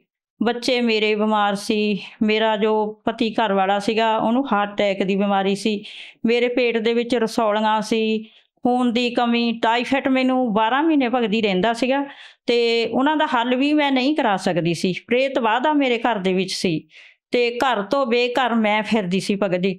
ਤੇ ਮਤਲਬ ਬਹੁਤ ਕਠਿਨਾਈਆਂ ਕਰਕੇ ਥੋੜ੍ਹਾ ਵਾਲਾ ਅਸੀਂ ਘਰ ਮਤਲਬ ਥਾਂ ਲਿਆ ਜਗ੍ਹਾ ਲਈ, ਤੇ ਜਗ੍ਹਾ ਜਿਹੜੀ ਅਸੀਂ ਲਈ ਭਗਤ ਜੀ ਉਹ ਇਹ ਮਤਲਬ ਕਬਰਾਂ ਦੀ ਜਗ੍ਹਾ ਸੀਗੀ ਜਿੱਥੇ ਮੈਂ ਥਾਂ ਲਿਆ, ਮਤਲਬ ਕਲੋਨੀ ਕਹਿ ਲਓ, ਕਿ ਉਹ ਆਰਥਿਕ ਸਥਿਤੀ ਕਮਜ਼ੋਰ ਹੋਣ ਦੇ ਕਾਰਨ ਮੈਂ ਸ਼ਹਿਰ ਵਿੱਚ ਜਾ ਕਿਤੇ ਵੀ ਨਾ ਇੰਨੇ ਮਤਲਬ ਜਗ੍ਹਾ ਨਹੀਂ ਲੈ ਸਕਦੀ ਸੀ, ਕਿ ਮੈਂ ਕਲੋਨੀਆਂ ਦੇ ਵਿੱਚ ਉਹ ਆਪਣੀ ਜਗ੍ਹਾ ਲਈ। ਉਹ ਜਗ੍ਹਾ ਜਿਹੜੀ ਸੀ ਭਗਤ ਜੀ ਕਬਰਾਂ ਦਾ ਸਥਾਨ ਸੀਗਾ ਭਗਤ ਜੀ। ਜਦ ਅਸੀਂ ਥੋੜ੍ਹਾ ਵਾਲਾ ਘਰ ਬਣਾਇਆ ਤਾਂ ਭਗਤ ਜੀ ਮਤਲਬ ਬੱਚੇ ਮੇਰੇ ਛੋਟੇ ਛੋਟੇ ਸੀ, 4 ਬੱਚੇ ਸੀ ਮੇਰੇ, ਤੇ 2 ਬੇਟੀਆਂ 2 ਬੇਟੇ। ਤੇ ਉਸ ਜਗ੍ਹਾ ਦੇ ਵਿੱਚ ਆਏ ਭਗਤ ਜੀ ਅਸੀਂ ਮਤਲਬ ਸਾਲ 2 ਸਾਲ ਹੋਏ ਕਿ ਮੇਰਾ ਛੋਟਾ ਬੇਟਾ ਜਿਹੜਾ ਸਭ ਤੋਂ ਛੋਟਾ ਬੇਟਾ 1.5 ਸਾਲ ਦਾ ਸੀ, ਉਹਨੂੰ ਮਤਲਬ ਕੈਂਸਰ ਦੀ ਬਿਮਾਰੀ ਸੀ ਤੇ ਉਹਦਾ ਮਤਲਬ ਸਿਰ ਜਿਹੜਾ ਸੀਗਾ ਉਹ ਥੋੜ੍ਹਾ ਵੱਡਾ ਹੋਈ ਜਾਂਦਾ ਸੀਗਾ। ਤੇ ਅਸੀਂ ਜਿੱਥੇ ਵੀ ਲਿਜਾਂਦੇ ਸੀ ਉਹਨਾਂ ਨੂੰ ਅਸੀਂ ਡਾਕਟਰ ਨੂੰ ਪੁੱਛਦੇ ਸੀ ਵੀ ਇਹ ਵਜ੍ਹਾ ਕੀ ਆ, ਇਹ ਮੇਰਾ ਬੇਟਾ ਵੀ ਇਹਦਾ ਸਿਰ ਵੱਡਾ ਹੋਈ ਜਾਂਦਾ ਕਿ ਇਹਨੂੰ ਆਰਾਮ ਨਹੀਂ ਮਿਲ ਰਿਹਾ। ਤੇ ਡਾਕਟਰ ਸਾਨੂੰ ਇਹ ਕਹਿੰਦੇ ਸੀ ਕਿ ਮਾਤਾ ਭੈਣ ਇਹਨੂੰ ਘਰ ਲੈ ਜਾਓ, ਇਹਦਾ ਇਲਾਜ ਕੋਈ ਨਹੀਂ ਹੈਗਾ। ਫਿਰ ਜਦੋਂ ਅਸੀਂ ਪੁੱਛਦੇ ਸੀ ਵੀ ਵਜ੍ਹਾ ਕੀ ਆ ਤੇ ਸਾਨੂੰ ਵਜ੍ਹਾ ਵੀ ਨਹੀਂ ਦੱਸਦੇ ਸੀ, ਲੇਕਿਨ ਸਾਨੂੰ ਬਾਅਦ 'ਚ ਪਤਾ ਲੱਗਾ ਕਿ ਇਹਨੂੰ ਕੈਂਸਰ ਸੀ। ਤੇ ਉਹਦਾ ਇਲਾਜ ਵੀ ਅਸੀਂ ਮਤਲਬ ਜਿੰਨੀ ਕੁ ਸਾਡੀ ਮਤਲਬ ਕੋਸ਼ਿਸ਼ ਸੀ ਉਨੀ ਕੁ ਅਸੀਂ ਕੀਤੀ ਤੇ ਉਹ ਵੀ ਸੰਨ 2000 ਦੇ ਵਿੱਚ ਮਤਲਬ ਉਹ ਵੀ ਪੂਰਾ ਹੋ ਗਿਆ। ਉਸ ਤੋਂ ਬਾਅਦ ਮੇਰੇ ਪਤੀ ਨੂੰ ਹਾਰਟ ਅਟੈਕ ਦੀ ਬਿਮਾਰੀ ਲੱਗ ਗਈ। ਰਾਧਾ ਸਵਾਮੀ ਦੇ ਨਾਮ ਲਏ ਜੀ, ਇਹ ਮੈਂ ਤੁਹਾਨੂੰ ਦੁੱਖ ਸੁਣਾ ਰਹੀ ਹਾਂ। ਤੇ ਉਸ ਤੋਂ ਬਾਅਦ ਮੇਰੇ ਘਰ ਵਾਲੇ ਨੂੰ ਹਾਰਟ ਅਟੈਕ ਦੀ ਬਿਮਾਰੀ ਹੋ ਗਈ। ਮਤਲਬ ਜੋ ਉਹਨੇ ਕੰਮ ਕਰਨਾ ਥੋੜ੍ਹਾ ਵਾਲਾ ਘਰ ਦੇ ਵਿੱਚ ਗੁਜ਼ਾਰਾ ਹੋਣਾ ਸਾਡਾ, ਤੇ ਨਾਲ ਮੈਂ ਵੀ ਮਿਹਨਤ ਕਰਦੀ ਸੀ, ਮੈਂ ਪਸ਼ੂ ਰੱਖਦੀ ਸੀ। ਤੇ ਪ੍ਰੇਤਵਾਦਾ ਭਗਤੀ ਇੰਨੀ ਸੀ ਸਾਡੇ ਘਰ ਦੇ ਵਿੱਚ, ਜੇ ਸਾਡੇ ਪਸ਼ੂ ਮਤਲਬ ਜਿੱਦਾਂ ਅੱਜ ਕੱਲ੍ਹ ਵੀ ਬਈ ਘਰ ਦੇ ਵਿੱਚ ਦੁੱਧ ਆਉਣ ਵਾਲਾ ਹੁੰਦਾ ਕਿ ਅਸੀਂ ਦੁੱਧ ਵੀ ਨਹੀਂ ਚੋ ਪਾਉਂਦੇ ਸੀਗੇ। ਤੇ ਥਣਾਂ ਦੇ ਵਿੱਚੋਂ ਪਸ਼ੂ ਦੇ ਖੂਨ ਨਿਕਲਦਾ ਸੀਗਾ ਤੇ ਅਸੀਂ ਕੱਪੜਾ ਲੈ ਕੇ ਉਹ ਮੱਝ ਦੇ ਥਣਾਂ ਨੂੰ ਹੱਥ ਲਾ ਕੇ ਅਸੀਂ ਦੁੱਧ ਫੇਰ ਚੋਂਦੇ ਸੀਗੇ। ਤੇ ਫਿਰ ਮੈਂ ਮਤਲਬ ਦਿਨ ਨੂੰ ਅਕੇਲੀ ਵੀ ਘਰ ਦੇ ਵਿੱਚ ਹੁੰਦੀ ਸੀ, ਇਕੱਲੀ ਵੀ ਭਗਦੀ, ਤੇ ਮੈਨੂੰ ਦਬਾਅ ਪੈ ਜਾਂਦਾ ਸੀਗਾ। ਤੇ ਉਹ ਜਿਹੜੀ ਚੀਜ਼ ਸੀਗੀ ਮੈਨੂੰ ਦਿਨੇ ਵੀ ਮਤਲਬ ਮੇਰੇ ਉੱਤੇ ਦਬਾਅ ਇੱਦਾਂ ਕਰਦੀ ਸੀ ਕਿ ਮੈਂ ਸੁੱਤੀ ਪਈ ਦੇ ਵਿੱਚ ਇੰਨਾ ਦਬਾਅ ਹੋ ਜਾਂਦਾ ਸੀ ਕਿ ਮੈਂ ਉੱਠ ਨਹੀਂ ਸੀ ਪਾਉਂਦੀ, ਸਾਹ ਮੇਰਾ ਬੰਦ ਹੋ ਜਾਂਦਾ ਸੀ। ਤੇ ਬੱਚੇ ਮੇਰੇ ਮਤਲਬ 2 ਮੁੱਕ ਗਏ। ਇੱਕ 8 ਸਾਲ ਦੀ ਕੁੜੀ ਸੀ, ਉਹ ਵੀ ਖਤਮ ਹੋ ਗਈ। ਤੇ ਭਗਤ ਜੀ ਸਾਨੂੰ ਕੋਈ ਟਿਕਾਣਾ ਨਹੀਂ ਸੀ ਲੱਭਦਾ। 2 ਬੱਚੇ ਮੇਰੇ ਵੱਡੇ ਪ੍ਰਮਾਤਮਾ ਦੀ ਦਇਆ ਨਾਲ ਹੁਣ ਹੈ, ਤੇ ਸਾਨੂੰ ਕੋਈ ਟਿਕਾਣਾ ਨਹੀਂ ਸੀ ਲੱਭਦਾ ਭਗਤ ਜੀ। ਮੈਂ ਮਤਲਬ ਅੰਦਰ ਵੜ ਕੇ ਰੋਂਦੀ ਸੀ। ਨਾ ਮੇਰਾ ਮਤਲਬ ਕੋਈ ਜਿਹੜੇ ਤੁਹਾਨੂੰ ਪਤਾ ਹੀ ਆ ਸਕੇ ਸੰਬੰਧੀ ਕੋਈ ਕਿਸੇ ਨੂੰ ਪੁੱਛਦਾ ਨਹੀਂ ਹੈਗਾ। ਠੀਕ ਆਉਂਦੇ ਸੀ ਅੱਧੇ ਘੰਟੇ ਲਈ ਆਪਣੇ ਘਰਾਂ ਨੂੰ ਵਾਪਸ ਚਲੀ ਜਾਂਦੇ ਸੀ। ਤੇ ਮੈਂ ਇਹ ਦੁੱਖ ਮੈਂ ਕਿਹਨੂੰ ਦੱਸਦੀ ਸੀ, ਮੈਂ ਇਹ ਸੋਚਦੀ ਸੀ ਕੋਈ ਦੁਨੀਆ 'ਤੇ ਕੋਈ ਪਰਮਾਤਮਾ ਹੈ ਕਿ ਇਹ ਜਿਹੜਾ ਮੈਨੂੰ ਇਹਨਾਂ ਦੁੱਖਾਂ ਤੋਂ ਛੁਟਕਾਰਾ ਮਿਲਾਵੇ, ਨਹੀਂ ਤਾਂ ਮੈਨੂੰ ਵੀ ਪਰਮਾਤਮਾ ਇਹ ਜਿਹੜੀ ਜ਼ਿੰਦਗੀ ਹੈ ਨਹੀਂ ਚਾਹੀਦੀ, ਮੈਨੂੰ ਵੀ ਖਤਮ ਕਰ ਦੇ ਕਿ ਮੈਂ ਇਹਨਾਂ ਦੁੱਖਾਂ ਦੇ ਪਹਾੜ ਮੈਂ ਨਹੀਂ ਸਹਿ ਸਕਦੀ। ਆਪ ਵੀ ਭਗਤ ਜੀ ਮੈਂ ਬਿਮਾਰ, ਮੈਨੂੰ ਖੂਨ ਦੀ ਕਮੀ, ਟਾਈਫਾਇਡ ਹਰ ਵਕਤ ਮੈਨੂੰ, ਤੇ ਪੇਟ ਦੇ ਵਿੱਚ ਮੇਰੇ ਰਸੌਲੀਆਂ, ਤੇ ਇੰਨਾ ਮਤਲਬ ਮੈਂ ਬਿਮਾਰ ਰਹਿੰਦੀ ਮੈਂ ਇੰਨੀ ਮੈਂ ਮਿਹਨਤ ਕਰਦੀ ਸੀ, ਪਸ਼ੂ ਵੀ ਰੱਖਦੀ ਸੀ, ਮੈਂ ਕੱਪੜੇ ਸਿਲਾਈ ਵੀ ਕਰਦੀ, ਘਰ ਵਾਲਾ ਮੇਰਾ ਟੇਲਰ ਸੀਗਾ। ਤੇ ਦਿਨ ਰਾਤ ਲੋਕੀ ਰਾਤ ਨੂੰ ਸੌਂਦੇ ਸੀ ਪਰ ਮੈਂ ਰਾਤ ਨੂੰ ਵੀ ਨਹੀਂ ਸੀ ਸੌਂਦੀ, ਇੰਨੀ ਮੈਂ ਮਿਹਨਤ ਕਰਦੀ ਸੀ। ਆਤਮਾ ਪਰਮਾਤਮਾ ਨੇ ਇੰਨੀ ਚੰਗੀ ਰੱਖੀ ਸੀ, ਕਦੀ ਕਿਸੇ ਨੂੰ ਮਾੜਾ ਬੋਲੀਦਾ ਨਹੀਂ ਸੀ, ਨਾ ਮਾੜਾ ਕੋਈ ਕਰਮ ਕਰੀਦਾ ਸੀ। ਫੇਰ ਵੀ ਇੰਨੇ ਦੁੱਖ ਮੈਂ ਸਮਝਦੀ ਸੀ ਕਿ ਉਹ ਮੇਰੇ ਤੇ ਕਿਉਂ ਆ ਰਹੇ ਆ। ਬਾਕੀ ਮੇਰੇ ਭੈਣ ਭਰਾ ਜੋ ਰਿਸ਼ਤੇਦਾਰ ਸਾਰੇ ਸੁਖੀ ਸੀ, ਬਾਕੀ ਇੱਦਾਂ ਮੇਰੇ ਘਰ ਆਉਣ ਤੋਂ ਵੀ ਡਰਦੇ ਸੀ ਕਿ ਇਹਨਾਂ ਨੇ ਸਾਤੋਂ ਪੈਸੇ ਮੰਗ ਲੈਣੇ। ਤੇ ਇੱਦਾਂ ਦਾ ਮੇਰਾ ਹਾਲ ਹੁੰਦਿਆਂ ਹੋਇਆ ਮੈਨੂੰ ਕੋਈ ਟਿਕਾਣਾ ਨਹੀਂ ਸੀ ਮਿਲਿਆ ਕਿ ਮੈਨੂੰ ਕੋਈ ਸੁੱਖ ਦਾ ਸਾਹ ਮਿਲੇ ਜਾਂ ਮੈਨੂੰ ਕੋਈ ਇੱਦਾਂ ਦਾ ਗੁਰੂ ਮਿਲੇ ਕਿ ਜਿਹੜਾ ਮੇਰੇ ਦੁੱਖਾਂ ਦਾ ਨਿਵਾਰਨ ਕਰੇ, ਮੇਰੀ ਘਰ ਦੀ ਗਰੀਬੀ ਦੂਰ ਕਰੇ, ਆਰਥਿਕ ਸਥਿਤੀ ਮੇਰੀ ਠੀਕ ਕਰੇ। ਪਰ ਮੈਨੂੰ ਕੁਛ ਨਹੀਂ ਸੀ ਦੁਨੀਆ ਦੇ ਉੱਤੇ, ਮੈਨੂੰ ਕੁਛ ਨਹੀਂ ਸੀ ਮਿਲਦਾ ਭਗਤ ਜੀ। ਜਿਵੇਂ ਕਿ ਤੁਸੀਂ ਦੱਸਿਆ ਵੀ ਤੁਸੀਂ 23 ਸਾਲ ਦਾ ਲੰਬਾ ਸਮਾਂ ਰਾਧਾ ਸਵਾਮੀ ਪੰਥ ਦੇ ਵਿੱਚ ਰਹੇ, ਉਸ ਦੌਰਾਨ ਤੁਸੀਂ ਬਹੁਤ ਸਾਰੇ ਦੁੱਖ ਝੱਲੇ, ਤੁਹਾਡੇ ਦੋਨੇ ਬੱਚੇ ਵੀ ਸੀਗੇ ਜਿਹੜੇ ਉਹ ਗੁਜ਼ਰ ਗਏ ਅਤੇ ਤੁਹਾਨੂੰ ਖੂਨ ਦੀ ਕਮੀ ਸੀਗੀ, ਟਾਈਫਾਇਡ ਵੀ ਤੁਹਾਨੂੰ ਰਹਿੰਦਾ ਸੀ। ਫਿਰ ਤੁਹਾਨੂੰ ਸੰਤ ਰਾਮਪਾਲ ਜੀ ਮਹਾਰਾਜ ਜੀ ਬਾਰੇ ਕਿਵੇਂ ਪਤਾ ਚੱਲਾ? ਹਾਂਜੀ ਭਗਤ ਜੀ, ਮੇਰਾ ਦੇਰ ਹੈ ਸਾਡੇ ਨਜ਼ਦੀਕ ਹੈ, ਮੇਰੇ ਕੋਲ ਹੀ ਰਹਿੰਦੇ ਆ, ਕਿ ਉਹ ਵੀ ਬਹੁਤ ਜ਼ਿਆਦਾ ਦੁਖੀ ਸੀ। ਥੋੜ੍ਹਾ ਮੈਂ ਉਹਨਾਂ ਬਾਰੇ ਵੀ ਦੱਸਾਂਗੀ। ਤੇ ਜਿਹੜੀ ਮੇਰੀ ਦਰਾਣੀ ਸੀ ਜੀ, ਉਹਨਾਂ ਨੂੰ ਪ੍ਰੇਤਵਾਦਾ ਸੀਗੀ, ਤੇ ਉਹ ਜੋ ਬਾਬਿਆਂ ਦੇ ਚੱਕਰ ਅੱਜ ਕੱਲ੍ਹ ਦੁਨੀਆ 'ਤੇ ਚੱਲਦੇ ਹੀ ਆ ਕਿ ਖੇਡਣਾ ਖਿਡਾਉਣਾ, ਲੰਗਰ ਲਾਉਣਾ, ਢੋਲ ਵਜਾਉਣੇ, ਉਹਨਾਂ ਦੇ ਘਰ ਵਿੱਚ ਇਹ ਸਭ ਹੋ ਰਿਹਾ ਸੀ। ਉਹ ਇਹ ਕੰਮ ਕਰਦੇ ਵੀ ਉਹਨਾਂ ਦੇ ਵੀ ਕੰਮ ਇੰਨੇ ਖਰਾਬ ਮੇਰੇ ਦੇਰ ਕੇ ਹੋ ਗਏ, ਬਹੁਤ ਜ਼ਿਆਦਾ। ਫਿਰ ਮੇਰਾ ਦੇਰ ਲਵਲਾਨ ਸੀਗਾ, ਉੱਥੋਂ ਵੀ ਵਾਪਸ ਆ ਗਿਆ ਕਿ ਇੰਨੀ ਸਥਿਤੀ ਉਹਨਾਂ ਦੀ ਵੀ ਜ਼ਿਆਦਾ ਖਰਾਬ, ਸਾਡੇ ਵਾਂਗੂ ਮਤਲਬ ਉਹਨਾਂ ਦੀ ਵੀ ਸਥਿਤੀ ਖਰਾਬ ਹੋ ਗਈ ਕਿ ਉਹਨਾਂ ਨੇ ਇੱਕ ਦਿਨ ਬੈਠੇ ਫੋਨ ਚਲਾਇਆ ਮੇਰੇ ਦੇਰ ਨੇ, ਤੇ ਉੱਥੋਂ ਸੰਤ ਰਾਮਪਾਲ ਜੀ ਮਹਾਰਾਜ ਜੀ ਦਾ ਸਤਸੰਗ ਚੱਲ ਰਿਹਾ ਸੀ ਕਿ ਉਹ ਜੋ ਜਿੱਦਾਂ ਮੈਂ ਦੁਖੀ ਹਾਂ ਇੱਦਾਂ ਹੀ ਭਗਤ ਆਪਣੀ ਇੰਟਰਵਿਊ ਦੇ ਰਹੇ ਸੀ। ਤੇ ਉਹਨਾਂ ਨੇ ਦੇਖਿਆ ਤੇ ਉਹਨਾਂ ਨੇ ਮਤਲਬ ਜਲਦੀ ਹੀ ਨਾਮ ਲੈ ਲਿਆ। ਉਹਨਾਂ ਨੇ ਨਾਮ ਲਿਆ ਤੇ ਉਸ ਤੋਂ ਬਾਅਦ ਮੈਂ ਨਜ਼ਦੀਕੇ ਸੀ ਰਹਿੰਦੀ, ਮੇਰੀ ਵੀ ਸਥਿਤੀ ਬਹੁਤ ਜ਼ਿਆਦਾ ਖਰਾਬ ਸੀ, ਉਹਨਾਂ ਨਾਲੋਂ ਵੀ ਜ਼ਿਆਦਾ। ਤੇ ਉਹਨਾਂ ਨੇ ਇੱਕ ਦਿਨ ਦੋਨਾਂ ਨੇ ਮੇਰੇ ਦੇਰ ਦਰਾਣੀ ਮੇਰੇ ਘਰ ਆਏ ਕਿ ਉਹਨਾਂ ਨੇ ਬੋਲਿਆ ਕਿ ਕੀ ਕਰਦੀ? ਮੈਂ ਕਿਹਾ ਕੁਛ ਨਹੀਂ, ਮੈਂ ਵੀ ਘਰ ਦਾ ਕੰਮ ਕਰਕੇ ਬੈਠੀ ਵਿਹਲੀ ਹੋਈ ਸੀਗੀ ਤੇ ਉਹਨਾਂ ਨੇ ਆਇਆ ਥੋੜਾ ਮੇਰੇ ਤੋਂ ਡਰਦੇ ਵੀ ਸੀ ਕਿ ਇਹ ਕੱਟੜ ਰਾਧਾ ਸਵਾਮੀ ਆ, ਵੀ ਇੱਕ ਦਿਨ ਸਤਸੰਗ ਵੀ ਮਿਸ ਨਹੀਂ ਕਰਦੀ, ਸੇਵਾ ਵੀ ਜਾਂਦੀ ਆ ਤੇ ਨਾਮ ਭਗਤੀ ਵੀ ਮੈਂ ਕਰਦੀ ਸੀਗੀ, ਨਿਯਮ ਪੂਰੇ ਕਰਦੀ ਸੀ ਮੈਂ ਰਾਧਾ ਸਵਾਮੀ ਵਾਲੇ। ਤੇ ਉਹਨਾਂ ਨੇ ਥੋੜਾ ਜਿਹਾ ਕਿਹਾ ਕਿ ਅੱਜ ਤੇਰੇ ਨਾਲ ਇੱਕ ਗੱਲ ਕਰਨੀ ਆ, ਤੂੰ ਕੰਮ ਬਾਅਦ ਚ ਕਰ ਲਈ। ਮੈਂ ਕਿਹਾ ਠੀਕ ਆ, ਦੱਸੋ ਮੈਨੂੰ ਕਿਹੜੀ ਗੱਲ ਤੁਸੀਂ ਮੇਰੇ ਨਾਲ ਕਰਨੀ ਆ। ਉਹ ਕਹਿੰਦੇ ਆ ਤੁਹਾਡੇ ਕੋਲ ਫੋਨ ਹੈਗਾ ਆ? ਮੈਂ ਕਿਹਾ ਹਾਂ ਹੈਗਾ ਮੇਰੇ ਕੋਲ ਫੋਨ। ਕਹਿੰਦੇ ਬੈਠ ਇੱਥੇ ਮੇਰੇ ਕੋਲ। ਤੇ ਉਹਨੇ ਗੁਰੂ ਜੀ ਦਾ ਸਤਸੰਗ ਕੱਢ ਕੇ ਮੇਰੇ ਸਾਹਮਣੇ ਲਾ ਦਿੱਤਾ ਤੇ ਉਹਨਾਂ ਨੇ ਇਹ ਰਾਧਾ ਸਵਾਮੀ ਬਾਰੇ ਮਤਲਬ ਗੁਰੂ ਜੀ ਨੇ ਦੱਸਿਆ ਕਿ ਇਹ ਜਿਹੜੇ 5 ਨਾਮ ਹੈ ਇਹ ਕਾਲ ਦੇ ਆ, ਗੁਰੂ ਜੀ ਨੇ ਕਿਹਾ। ਤੇ ਮੈਂ ਦੇਖ ਕੇ ਮੈਂ ਅਚੰਭਾ ਰਹਿ ਗਈ। ਮੈਂ ਕਿਹਾ ਇਹ ਕਿਹੜਾ ਸੰਤ ਹੈ ਜੋ ਇਹ ਰਾਧਾ ਸਵਾਮੀ ਬਾਰੇ ਇਹ ਕਹਿ ਰਹੇ ਆ। ਪਰ ਫਿਰ ਥੋੜਾ ਜਿਹਾ ਮੈਨੂੰ ਇਹ ਵੀ ਠੇਸ ਲੱਗੀ ਕਿ ਇਹ ਗੱਲ ਤਾਂ ਅੱਜ ਤੱਕ ਕਦੀ ਵੀ ਕਿਸੇ ਸੰਤ ਨੇ ਕਿਸੇ ਦੇ ਖਿਲਾਫ ਨਹੀਂ ਕਹੀ। ਇਹ ਕੋਈ ਗੱਲ ਆ, ਇਹ ਕੋਈ ਪਾਵਰ ਹੈ ਕਿ ਜਿਹੜਾ ਇੱਦਾਂ ਕੋਈ ਅਗਲੇ ਡਰਦੇ ਕਹਿੰਦੇ ਨਹੀਂ ਹੈਗੇ, ਕਿਉਂਕਿ ਕਹਿ ਉਹ ਹੀ ਸਕਦਾ ਜਿਹੜਾ ਸੱਚ ਨੂੰ ਜਾਣਦਾ ਹੋਵੇ, ਖੁਦ ਪਰਮਾਤਮਾ ਹੋਵੇ। ਤੇ ਫਿਰ ਉਹਨਾਂ ਨੇ ਮੈਨੂੰ ਇਹਦੇ ਬਾਰੇ ਦੱਸਿਆ, ਸਤਸੰਗ ਸੁਣਾਇਆ। ਤੇ ਮੇਰੇ ਕੋਲ ਫੋਨ ਸੀਗਾ ਟੱਚ, ਤੇ ਮੇਰੀ ਬੇਟੀ ਵਿਦੇਸ਼ ਗਈ ਸੀ, ਇਸ ਕਾਰਨ ਮੈਂ ਰੱਖਿਆ ਸੀ। ਬਾਕੀ ਉਹ ਕੋਈ ਐਡੀ ਕੋਈ ਚੀਜ਼ ਅਸੀਂ ਨਹੀਂ ਲੈ ਸਕਦੇ ਸੀ। ਤੇ ਫਿਰ ਮੈਂ ਕਿਹਾ ਵੀ ਠੀਕ ਆ, ਮੈਨੂੰ ਮੇਰੇ ਫੋਨ ਦੇ ਵਿੱਚ ਇਹ ਚੈਨਲ ਭਰ ਦਿਓ ਤੇ ਵੀ ਮੈਂ ਦੇਖੂੰਗੀ ਅੱਜ। ਤੇ ਉਸ ਦਿਨ ਮੈਂ ਥੋੜਾ ਜਿਹਾ ਕੰਮ ਜਲਦੀ ਨਿਬੇੜ ਕੇ ਰਾਤ 9 ਵਜੇ ਤੋਂ ਲੈ ਕੇ 3 ਵਜੇ ਤਾਈਂ ਮੈਂ ਗੁਰੂ ਜੀ ਦੇ ਸਤਸੰਗ, ਜੋ ਮੇਰੇ ਵਰਗੇ ਭਗਤ ਦੁਖੀ ਇੰਟਰਵਿਊ ਜਿੱਦਾਂ ਮੈਂ ਅੱਜ ਮਤਲਬ ਚੈਨਲ ਤੇ ਮੈਂ ਦੇ ਰਹੀ ਹਾਂ ਇੱਦਾਂ ਸੀਗੇ, ਤਾਂ ਮੈਂ ਬੜਾ ਰੋਈ, ਬਹੁਤ ਰੋਈ। ਮੈਂ ਕਿਹਾ ਵੀ ਇਹ ਕਿਹੜਾ ਸੰਤ ਹੈ ਜਿਹੜਾ ਇੱਦਾਂ ਇੰਨੇ ਦੁੱਖਾਂ ਦਾ ਨਿਵਾਰਨ ਕਰ ਰਿਹਾ ਆ, ਮੈਨੂੰ ਤਾਂ ਕੋਈ ਲੱਭਾ ਨਹੀਂ। ਮੈਂ ਇੰਨੇ ਸਾਲ ਪਖੀਰੀ ਕੱਟੀ ਭਗਤ ਜੀ, ਬਹੁਤ ਜ਼ਿਆਦਾ ਹੱਦੋਂ ਬਾਰੀ। ਸਾਤੋਂ ਇੱਦਾਂ ਕੋਈ ਰਿਸ਼ਤੇਦਾਰ ਵੀ ਥੋੜਾ ਡਰਦੇ ਸੀ ਕਿ ਜੇ ਅਸੀਂ ਇਹਨਾਂ ਦੇ ਘਰ ਚਲੇ ਗਏ ਇਹਨਾਂ ਨੇ ਸਾਤੋਂ ਪੈਸੇ ਮੰਗ ਲੈਣੇ, ਪਰ ਅਸੀਂ ਕਿਸੇ ਤੋਂ ਮੰਗਦੇ ਨਹੀਂ ਸੀ। ਜੇ ਇੱਕ ਟਾਈਮ ਅਸੀਂ ਰੋਟੀ ਖਾਂਦੇ ਸੀ ਤਾਂ ਦੂਜੇ ਟਾਈਮ ਅਸੀਂ ਨਹੀਂ ਖਾਂਦੇ ਸੀ, ਤਾਂ ਅਸੀਂ ਸੱਤ ਸ਼ੁਕਰਤ ਕਰਕੇ ਸੌ ਜਾਂਦੇ ਸੀਗੇ। ਤੇ ਪਰ ਫਿਰ ਵੀ ਆਤਮਾ ਬਹੁਤ ਪਰਮਾਤਮਾ ਨੇ ਚੰਗੀ ਰੱਖੀ ਸੀਗੀ, ਮੰਗਦੇ ਨਹੀਂ ਸੀ ਕਿਸੇ ਦੇ ਕੋਲੋਂ ਕੁਛ ਵੀ। ਤੇ ਫਿਰ ਮੈਂ ਜਦੋਂ ਸਤਸੰਗ ਸੁਣਿਆ, ਸੁਣਦੇ ਫਿਰ ਮੈਂ ਆਪਣੇ ਘਰ ਵਾਲੇ ਨੂੰ, ਮੈਂ ਆਪਣੇ ਪਤੀ ਨੂੰ ਮੈਂ ਦੱਸਿਆ। ਮੈਂ ਕਿਹਾ ਵੀ ਇੱਦਾਂ ਦਾ ਸੰਤ ਆ ਕੋਈ, ਵੀ ਇਹ ਸਤਸੰਗ ਇੱਦਾਂ ਕਰ ਰਹੇ ਆ ਕਿ ਇਹ ਤਾਂ ਮੈਨੂੰ ਸੱਚ ਲੱਗ ਰਿਹਾ ਵੀ ਅੱਜ ਤੱਕ ਤਾਂ ਕਿਸੇ ਦੇ ਖਿਲਾਫ ਕੋਈ ਬੋਲਿਆ ਨਹੀਂ ਹੈਗਾ, ਇੱਕ ਜ਼ਰੂਰ ਕੋਈ ਗੱਲ ਆ, ਇਹ ਪਰਮਾਤਮਾ ਆ ਜਿਹੜਾ ਕੋਈ ਸੱਚ ਬੋਲਦੇ ਆ। ਤੇ ਫਿਰ ਉਹਨਾਂ ਨੇ ਵੀ ਸੁਣਿਆ, ਉਹ ਵੀ ਬਹੁਤ ਮੇਰੀ ਤਰ੍ਹਾਂ ਵੀ ਮਤਲਬ ਰੋਏ, ਦੁਖੀ ਉਹ ਵੀ ਸੀ ਬਹੁਤ, ਬਿਮਾਰੀ ਦੇ ਕਾਰਨ, ਕੁਛ ਘਰ ਦੀ ਸਥਿਤੀ ਦੇ ਖਰਾਬ ਦੇ ਕਾਰਨ ਬੱਚੇ ਚਲ ਗਏ 2, ਤੇ ਬਹੁਤ ਜ਼ਿਆਦਾ ਸੀ ਜਾਣੀ ਕਿ ਦੁਖੀ ਸੀਗੇ। ਤੇ ਫਿਰ ਉਹਨਾਂ ਨੇ ਕਿਹਾ ਵੀ ਚਲੋ ਕਿ ਪੁੱਛੋ ਇਹਨਾਂ ਨੂੰ। ਮੇਰੇ ਦੇਰ ਨੂੰ ਬੁਲਾਇਆ, ਉਹਨਾਂ ਨੇ ਕਿਹਾ ਵੀ ਕਿੱਥੇ ਆ ਸੰਤ, ਵੀ ਤੂੰ ਹੁਣ ਸਾਨੂੰ ਇੱਧਰ ਦਿਖਾੜੇ ਇਹਦੇ ਪਤਾ ਦੱਸ। ਤੇ ਉਹਨਾਂ ਨੇ ਆਪਣੇ ਬਾਰੇ ਨਹੀਂ ਕਿ ਦੱਸਿਆ ਕਿ ਅਸੀਂ ਨਾਮ ਲਿਆ ਆ, ਤੇ ਉਹਨਾਂ ਨੇ ਸਾਨੂੰ ਐਡਰੈਸ ਦੱਸ ਦਿੱਤਾ ਵੀ ਇਹ ਜਲੰਧਰ ਆ ਨਾਮਦਾਨ ਸੈਂਟਰ, ਵੀ ਤੁਹਾਨੂੰ ਦੂਰ ਨਹੀਂ ਜਾਣਾ ਪਊਗਾ ਤੇ ਤੁਸੀਂ ਉੱਥੇ ਜਾ ਕੇ ਨਾਮ ਲੈ ਸਕਦੇ ਆ। ਫਿਰ ਅਸੀਂ ਉਹਨਾਂ ਨੂੰ ਪੁੱਛਿਆ ਕਿ ਵੀ ਮਤਲਬ ਇਹ ਸੰਤ ਜੀ ਇਹ ਕਿੱਥੇ ਆ। ਉਹ ਕਹਿੰਦੇ ਸੰਤ ਜੀ ਵੀ ਸਾਰ ਹੈ ਕਿ ਤੁਸੀਂ ਨਾਮ ਲਓ, ਸਾਨੂੰ ਸੁੱਖ ਚਾਹੀਦਾ ਹੈ ਤੇ ਬਾਕੀ ਗੱਲਾਂ ਬਾਅਦ 'ਚ ਕਰੋ। ਅਸੀਂ ਭਗਤ ਜੀ ਫੇਰ ਨਾ ਜਲੰਧਰ ਸੈਂਟਰ ਗਏ ਤੇ ਗੁਰੂ ਜੀ ਦਾ ਨਾਮ ਅਸੀਂ 24 ਮਾਰਚ 2019 ਨੂੰ ਗੁਰੂ ਜੀ ਤੋਂ ਨਾਮ ਦੀਕਸ਼ਾ ਲਈ। ਜਦੋਂ ਤੁਸੀਂ ਜਲੰਧਰ ਨਾਮਦਾਨ ਸੈਂਟਰ ਤੋਂ ਸੰਤ ਰਾਮਪਾਲ ਜੀ ਮਹਾਰਾਜ ਜੀ ਤੋਂ ਨਾਮ ਦੀਕਸ਼ਾ ਲੈ ਲਈ, ਉਸ ਤੋਂ ਬਾਅਦ 'ਚ ਤੁਹਾਨੂੰ ਕੀ ਲਾਭ ਪ੍ਰਾਪਤ ਹੋਏ? ਹਾਂਜੀ ਭਗਤ ਜੀ, ਲਾਭ ਤਾਂ ਗੁਰੂ ਜੀ ਨੇ ਇੰਨੇ ਦਿੱਤੇ ਕਿ ਮੈਂ ਤੁਹਾਨੂੰ ਗਿਣਾ ਨਹੀਂ ਸਕਦੀ। ਪਹਿਲਾ ਲਾਭ ਜੀ ਮੇਰਾ ਸੱਚਾ ਨਾਮ ਮਿਲਿਆ ਪਰਮਾਤਮਾ ਦਾ, ਜੋ ਉਹਦੀ ਤਲਾਸ਼ ਸੀ, ਜੋ ਮੈਂ ਕਹਿੰਦੀ ਸੀ ਕਿ ਮੈਨੂੰ ਕੋਈ ਸੱਚਾ ਗੁਰੂ, ਸੱਚਾ ਮੈਨੂੰ ਰੱਬ ਮਿਲੇ ਜੋ ਮੇਰੇ ਦੁੱਖਾਂ ਦਾ ਨਿਵਾਰਨ ਕਰੇ। ਉਹੀ ਮੇਰੇ ਗੁਰੂ ਜੀ ਦਾ ਨਾਮ ਮੈਨੂੰ ਮਿਲਦੇ ਸਾਰ ਹੀ, ਜਿੱਦਾਂ ਅੱਜ ਮੈਂ ਨਾਮ ਲਿਆ ਤੇ ਦੂਸਰੇ ਦਿਨ ਸਵੇਰੇ 5 ਵਜੇ ਜੋ ਮੈਨੂੰ ਪ੍ਰੇਤਵਾਦਾ ਸੀਗਾ, ਭੂਤ ਪ੍ਰੇਤ ਮੈਨੂੰ ਬਹੁਤ ਜ਼ਿਆਦਾ ਦਿਖਦੇ ਸੀਗੇ। ਤੇ ਗੁਰੂ ਜੀ ਨੇ ਮੈਨੂੰ ਸਪਸ਼ਟ ਸਵੇਰ ਦੇ 4:30 ਦਾ ਟਾਈਮ ਸੀ, ਜਦੋਂ ਮੈਨੂੰ ਉਹ ਜੋ ਭੂਤਨੀ, ਮੈਂ ਹੁਣ ਸਾਫ਼ ਕਹੂੰਗੀ ਕਿ ਭੂਤਨੀ ਸੀ, ਮਤਲਬ ਲੇਡੀ ਸੀਗੀ, ਕਿ ਉਹ ਮੇਰਾ ਰੂਪ ਸਾਰਾ ਹੀ ਉਸ ਭੂਤਨੀ ਦਾ ਬਣ ਗਿਆ ਕਿ ਜੋ ਮੇਰੇ ਹੱਥ ਪੈਰ ਵੱਡੇ ਵੱਡੇ ਹੋ ਗਏ ਤੇ ਅੰਦਰੋਂ ਕੁੱਟ ਪੈ ਰਹੀ ਆ, ਕੋਈ ਮਾਰ ਰਿਹਾ ਹੈ ਤੇ ਉਹ ਅੰਦਰੋਂ ਨਿਕਲਣ ਦੀ ਕੋਸ਼ਿਸ਼ ਕਰਦੀ ਆ ਕਿ ਬਹੁਤ ਜ਼ਿਆਦਾ, ਮਤਲਬ ਉਹਦੀ ਆਵਾਜ਼ ਮੇਰੇ ਮੂੰਹ ਦੇ ਵਿੱਚੋਂ ਨਿਕਲਦੀ। ਮੈਨੂੰ ਇੰਨਾ ਪਤਾ ਆ ਕਿ 10-15 ਮਿੰਟ ਉਹ ਮੇਰੇ ਨਾਲ ਇਹ ਕੰਮ ਹੋਇਆ ਕਿ ਮੈਨੂੰ ਪਤਾ ਲੱਗ ਗਿਆ ਕਿ ਮੇਰੇ ਗੁਰੂ ਜੀ ਨੇ ਜੋ ਪ੍ਰੇਤਵਾਦਾ ਸੀ ਮੇਰੇ ਅੰਦਰੋਂ ਕੱਢ ਦਿੱਤੀ।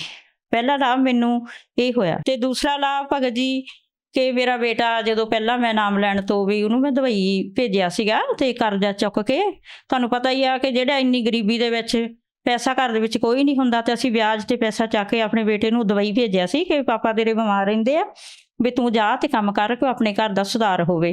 ਤਾਂ ਮੇਰਾ ਬੇਟਾ 2 ਮਹੀਨੇ ਬਾਅਦ ਵਾਪਸ ਆ ਗਿਆ ਸੀ। ਉਹ ਵੀ ਲੱਖ ਰੁਪਈਆ ਭਗਤ ਜੀ ਮੇਰੇ ਸਿਰ ਸੀ, ਤੇ ਸਾਡੇ ਦਿਨ ਰਾਤ ਮਤਲਬ ਉਹ ਕਰਜ਼ਾ ਲੈਣ ਵਾਲੇ ਘਰ ਚਾਹੁੰਦੇ, ਉਹ ਵੀ ਜ਼ਿਆਦਾ ਸਾਨੂੰ ਬਹੁਤ ਪਰੇਸ਼ਾਨੀ ਸੀ। ਜਦੋਂ ਮੈਂ ਨਾਮ ਲਿਆ ਤੇ 15 ਦਿਨ ਬਾਅਦ ਮੇਰੇ ਬੇਟੇ ਨੂੰ ਫੋਨ ਆਇਆ ਉਹਦੇ ਦੋਸਤ ਦਾ, ਮੇਰਾ ਬੇਟਾ, ਕਟਿੰਗ ਦਾ ਕੰਮ ਕਰਦਾ ਸਲੂਨ ਦਾ। ਤੇ ਉਹਨਾਂ ਨੇ ਫੋਨ ਕੀਤਾ ਕਿ ਕਮਲ ਵੀ ਤੂੰ ਆ ਜਾ, ਸਾਡੇ ਕੋਲ ਬੰਦੇ ਦੀ ਲੋੜ ਆ, ਕਿ ਤੂੰ ਮਲੇਸ਼ੀਆ ਜਾਣਾ ਚਾਹੁੰਦਾ ਤੇ ਸਾਨੂੰ ਫੋਨ ਕਰ। ਉਹਨਾਂ ਨੇ ਦੱਸਿਆ ਕਿ ਮੰਮੀ ਪਾਪਾ ਵੀ ਇੱਦਾਂ ਕਰਕੇ ਵੀ ਮੈਨੂੰ ਮਲੇਸ਼ੀਆ ਦੇ ਵਿੱਚੋਂ ਫੋਨ ਆਇਆ। ਅਸੀਂ ਕਿਹਾ ਬੇਟਾ ਚੱਲ ਕੋਈ ਗੱਲ ਨਹੀਂ। ਫਿਰ ਅਸੀਂ ਇਹ ਵੀ ਕਿਹਾ ਵੀ ਅੱਗੇ ਤੂੰ ਵਾਪਸ ਆ ਗਿਆ, ਵੀ ਹੁਣ ਦੇਖ ਲਾ, ਵੀ ਹੁਣ ਲੱਖ ਰੁਪਈਆ ਸਾਡੇ ਪਿਛਲਾ ਸਹਿਰਿਆ ਤੇ ਹੁਣ ਅਸੀਂ ਹੋਰ ਚੱਕੇ ਤਾਂ ਫਿਰ ਕੌਣ ਤਾਰੂਗਾ। ਤੇ ਉਹ ਕਹਿੰਦਾ ਮੰਮੀ ਇੱਕ ਵਾਰੀ ਮੈਨੂੰ ਭੇਜ ਦਿਓ, ਤੁਸੀਂ ਜਿੱਥੋਂ ਨਾਮ ਲਿਆ ਮੈਂ ਉਹਨਾਂ ਦੇ ਨਾਮ ਲੈ ਕੇ ਜਾਊਂਗਾ, ਆ ਕੇ ਮੈਂ ਵੀ ਨਾਮ ਲਾਊਂਗਾ ਮੰਮੀ ਜੇ ਮੇਰਾ ਕੰਮ ਵਧੀਆ ਹੋਇਆ। ਤੇ 15 ਦਿਨ ਬਾਅਦ ਮੇਰਾ ਬੇਟਾ ਮਲੇਸ਼ੀਆ ਨੂੰ ਚਲ ਗਿਆ। ਜਾਂਦੇ ਸਾਰੇ ਭਗਤ ਜੀ 40-45 ਹਜ਼ਾਰ ਰੁਪਈਆ ਉਹਦੀ ਜਾਂਦੇ ਦੀ ਲੱਗ ਗਈ ਤਨਖਾਹ। ਬਹੁਤ ਵਧੀਆ ਉਹਦਾ ਕੰਮ। ਇਸ ਟਾਈਮ ਵੀ ਗੁਰੂ ਜੀ ਦੀ ਦਇਆ ਹੈ, ਨਾਮ ਨਹੀਂ ਸੀ ਲਿਆ ਮੇਰੇ ਬੇਟੇ ਨੇ। ਉਸ ਤੋਂ ਬਾਅਦ ਫਿਰ ਪ੍ਰੇਤਵਾ ਦਾ ਵੀ ਫਿਰ ਮੇਰਾ ਕਰਜ਼ਾ ਸੀ, ਸਿਰ ਚੜਿਆ ਜੀ ਭਗਤ ਜੀ ਬਹੁਤ। 3 ਲੱਖ ਰੁਪਈਆ ਮੇਰੇ ਸਿਰ ਕਰਜ਼ਾ ਸੀ। ਮਕਾਨ ਅਸੀਂ ਬਣਾਏ ਸੀ, ਮਕਾਨਾਂ ਦੀ ਨਾ ਭਗਤ ਜੀ ਅਸੀਂ ਤਿਆਰੀ ਕਰਾਈ ਸੀ, ਨਾ ਕੋਈ ਦਰਵਾਜ਼ਾ ਲੱਗਾ ਸੀ। ਸਾਡੇ ਘਰ ਸੱਪ, ਬਿੱਲੀਆਂ, ਚੂਹੇ, ਸਾਡੇ ਘਰ 'ਚ ਬਹੁਤ ਨਾਮ ਲੈਣ ਤੋਂ ਪਹਿਲਾਂ ਮੇਰੇ ਘਰ ਇੱਦਾਂ ਨੱਠੇ ਫਿਰਦੇ ਸੀਗੇ। ਤੇ ਜਦੋਂ ਮੇਰਾ ਬੇਟਾ ਫਿਰ ਬਾਹਰ ਚਲੇ ਗਿਆ, ਉਸ ਤੋਂ ਬਾਅਦ ਉਹਨੇ ਹੌਲੀ ਹੌਲੀ ਕਰਕੇ ਸਾਨੂੰ ਪੈਸੇ ਪਾਏ। ਜੋ ਮੇਰਾ ਘਰ ਸੀਗਾ ਸਾਰਾ ਹੀ ਭਗਤ ਜੀ ਮੈਂ ਤਿਆਰ ਕਰਾਇਆ। ਇਸ ਟਾਈਮ ਗੁਰੂ ਜੀ ਨੇ ਕੋਠੀ ਬਣਾ ਦਿੱਤੀ ਆ ਤੇ 4 ਕਮਰੇ, 5ਵੀਂ ਲੌਬੀ, ਬਾਥਰੂਮ, ਰਸੋਈ, ਮਹੱਲੇ 'ਚੋਂ 1 ਨੰਬਰ ਤੇ ਮੇਰਾ ਘਰ ਹੈ। ਪ੍ਰਮਾਤਮਾ ਜੀ ਬਾਹਰਲੇ ਗੇਟ ਤੇ ਮੈਂ ਗੁਰੂ ਜੀ ਦਾ ਹੀ ਨਾਮ ਸਤ ਸਾਹਿਬ ਲਿਖਾ ਰੱਖਿਆ ਆ ਤੇ ਮੇਰੇ ਪ੍ਰਮਾਤਮਾ ਨੇ ਮੇਰੇ ਤੇ ਦਇਆ ਕੀਤੀ। ਉਸ ਤੋਂ ਬਾਅਦ ਭਗਤ ਜੀ ਫਿਰ ਮੇਰੇ ਬੇਟੀ ਸੀ ਸਾਈਪ੍ਰਸ ਦੇ ਵਿੱਚ, ਉਹ 7 ਸਾਲ ਤੋਂ ਟਰਾਈ ਕਰ ਰਹੀ ਸੀ ਕਿ ਮੈਂ ਮੰਮੀ ਅੱਗੇ ਵੱਡੇ ਮੁਲਕ ਜਾਂ ਕੈਨੇਡਾ ਜਾਂ ਮੈਂ ਪੁਰਤਗਾਲ ਜਾਣਾ ਆ। ਤੇ ਅਸੀਂ ਫਿਰ ਜਿੱਦਾਂ ਹੁਣ ਨਾਮ ਲੈਣ ਤੋਂ ਬਾਅਦ ਕੋਈ ਵੀ ਸਾਨੂੰ ਘਰ ਦੇ ਵਿੱਚ ਮਤਲਬ ਅਸੀਂ ਗੱਲ ਕੋਈ ਪੁੱਛਣੀ ਹੋਵੇ ਜਾਂ ਅਸੀਂ ਕਹਾਣੀ, ਅਸੀਂ ਆਪਣੇ ਗੁਰੂ ਜੀ ਨੂੰ ਅਰਦਾਸ ਲਾਈ ਦੀ ਆ ਤੇ ਉਹਨਾਂ ਦਾ ਅਰਦਾਸ ਤੋਂ ਬਾਅਦ ਜੋ ਗੁਰੂ ਜੀ ਦਾ ਮੇਰੇ ਦਾ ਆਦੇਸ਼ ਹੁੰਦਾ ਆ ਉਹਦੇ ਅਨੁਸਾਰ ਅਸੀਂ ਕੋਈ ਵੀ ਕੰਮ ਕਰੀਦਾ ਹੈ। ਤੇ ਗੁਰੂ ਜੀ ਨੇ ਆਦੇਸ਼ ਭੇਜਿਆ ਕਿ ਹਾਂ ਜਾ ਸਕਦੀ ਹੈ ਬੇਟੀ। ਤੇ ਮੇਰੀ ਬੇਟੀ ਇਸ ਟਾਈਮ ਪੁਰਤਗਾਲ ਦੇ ਵਿੱਚ ਸਿਟੀਜ਼ਨ ਹੋ ਗਈ ਆ, ਸ਼ਨਗਨ ਵੀਜ਼ਾ ਲੱਗ ਗਿਆ। ਹਰ ਇੱਕ ਕੰਟਰੀ ਦੇ ਵਿੱਚ ਮੇਰੀ ਬੇਟੀ ਜਾ ਸਕਦੀ ਭਗਤ ਜੀ। ਜਿਵੇਂ ਕਿ ਤੁਸੀਂ ਦੱਸਿਆ ਆਪਦੀ ਇੰਟਰਵਿਊ ਦੇ ਵਿੱਚ ਵੀ 23 ਸਾਲ ਤੁਸੀਂ ਰਾਧਾ ਸੁਆਮੀ ਪੰਥ ਦੇ ਵਿੱਚ ਰਹੇ, ਫਿਰ ਵੀ ਤੁਹਾਨੂੰ ਕੋਈ ਲਾਭ ਨਹੀਂ ਪ੍ਰਾਪਤ ਹੋਇਆ। ਸੰਤ ਰਾਮਪਾਲ ਜੀ ਮਹਾਰਾਜ ਦੀ ਸ਼ਰਨ ਦੇ ਵਿੱਚ ਆਉਣ ਦੇ ਨਾਲ ਤੁਹਾਡਾ ਘਰ ਸਵਰਗ ਬਣ ਗਿਆ। ਇਹ ਸਾਰੀਆਂ ਗੱਲਾਂ ਬੋਲਣ ਲਈ ਸੰਤ ਰਾਮਪਾਲ ਜੀ ਮਹਾਰਾਜ ਜੀ ਤੋਂ ਤੁਹਾਨੂੰ ਕਿੰਨੇ ਪੈਸੇ ਮਿਲੇ ਨੇ? ਇਹ ਸਭ ਝੂਠ ਹੈ ਜੋ ਕਹਿਣਗੇ ਕਿ ਪੈਸੇ ਆ।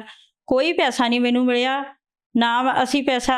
ਜੇ ਤੁਹਾਨੂੰ ਪੈਸੇ ਨਹੀਂ ਮਿਲੇ ਫਿਰ ਤੁਸੀਂ ਇਹ ਇੰਟਰਵਿਊ ਕਿਉਂ ਦੇ ਰਹੇ ਹੋ? ਇਹ ਭਗਤ ਜੀ ਮੈਂ ਇੰਟਰਵਿਊ ਤਾਂ ਦਿੱਤੀ ਆ ਕਿ ਜਿਹੜੇ ਮੇਰੇ ਤਰ੍ਹਾਂ ਦੁਖੀ ਘਰ ਦੇ ਵਿੱਚ ਅੰਦਰ ਇੱਕ ਘਰ ਦੀ ਔਰਤ ਦੁੱਖ ਸਹਿੰਦੀ ਆ ਕਿ ਉਹ ਨਾ ਸਵੇ, ਕਿ ਇਹ ਜਿਹੜੇ ਨਕਲੀ ਗੁਰੂਆਂ ਦੇ ਵਿੱਚ ਫਸੇ ਆ ਜਾਂ ਗਲਤ ਸਾਧਨਾ ਕਰਦੇ ਆ ਉਹਨਾਂ ਤੋਂ ਆਪਣਾ ਛੁਟਕਾਰਾ ਕਰਕੇ ਇੱਧਰ ਮੇਰੇ ਗੁਰੂ ਜੀ ਤੋਂ ਸੰਤ ਰਾਮਪਾਲ ਜੀ ਮਹਾਰਾਜ ਤੋਂ ਨਾਮ ਦੀਕਸ਼ਾ ਲੈ। ਕੋਈ ਪੈਸਾ ਨਹੀਂ ਲੈਂਦੇ, ਕੋਈ ਸਾਡੇ ਕੋਲ 1 ਰੁਪਈਆ ਤੱਕ ਨਹੀਂ ਲਿਆ। ਫ੍ਰੀ ਸਾਨੂੰ ਨਾਮ, ਫ੍ਰੀ ਅਸੀਂ ਜਦ ਡੇਰੇ ਜਾਂਦੇ ਆ, ਫ੍ਰੀ ਸਾਨੂੰ ਰੋਟੀ, ਫ੍ਰੀ ਸਾਨੂੰ ਬਿਸਤਰੇ, ਹਰ ਇੱਕ ਚੀਜ਼ ਸਾਨੂੰ ਫ੍ਰੀ ਮਿਲਦੀ ਆ। ਇਹ ਸਭ ਝੂਠ ਹੈ ਕਿ ਪੈਸੇ ਅਸੀਂ 1 ਰੁਪਈਆ ਤੱਕ ਨਹੀਂ ਦਿੱਤਾ। ਭਗਤ ਸਮਾਜ ਨੂੰ ਤੁਸੀਂ ਕੀ ਸੰਦੇਸ਼ ਦੇਣਾ ਚਾਹੁੰਦੇ ਹੋ? ਮੇਰੀ ਇਹ ਪ੍ਰਾਰਥਨਾ ਹੈ ਕਿ ਜਿੱਦਾਂ ਮੈਂ ਦੁਖੀ ਸੀਗੀ, ਰਾਧਾ ਸੁਆਮੀ ਦੀ ਸ਼ਰਨ 'ਚ ਰਹਿ ਕੇ ਦਿਨ ਰਾਤ ਮੈਂ ਭਗਤੀ ਕਰਦੀ ਹੋਈ ਵੀ ਇੰਨੇ ਕਸ਼ਟਾਂ ਦੇ ਨਾਲ ਮੈਂ ਚੱਲ ਰਹੀ ਸੀ, ਤੇ ਮੇਰੀ ਇਹ ਹੱਥ ਜੋੜ ਕੇ ਬੇਨਤੀ ਆ ਕਿ ਤੁਸੀਂ ਇਹਨਾਂ ਨੂੰ ਸਾਰਿਆਂ ਨੂੰ ਛੱਡ ਕੇ ਸੰਤ ਰਾਮਪਾਲ ਜੀ ਮਹਾਰਾਜ ਦੀ ਸ਼ਰਨ 'ਚ ਆਓ, ਨਾਮ ਦੀਕਸ਼ਾ ਲਓ ਤੇ ਆਪਣੇ ਦੁੱਖਾਂ ਦਾ ਵੀ ਨਿਵਾਰਨ ਕਰਾਓ। ਜੋ ਆਪਦੇ ਘਰ ਦੇ ਵਿੱਚ ਨਸ਼ਾ ਕਰਨਗੇ ਜਾਂ ਬੱਚਾ ਜਾਂ ਤੁਹਾਡੇ ਕੋਈ ਪਤੀ, ਉਹਨਾਂ ਤੋਂ ਵੀ ਪ੍ਰਮਾਤਮਾ ਛੁਟਕਾਰਾ ਕਰਾਉਣਗੇ। ਬਹੁਤ ਬਹੁਤ ਧੰਨਵਾਦ ਜੀ।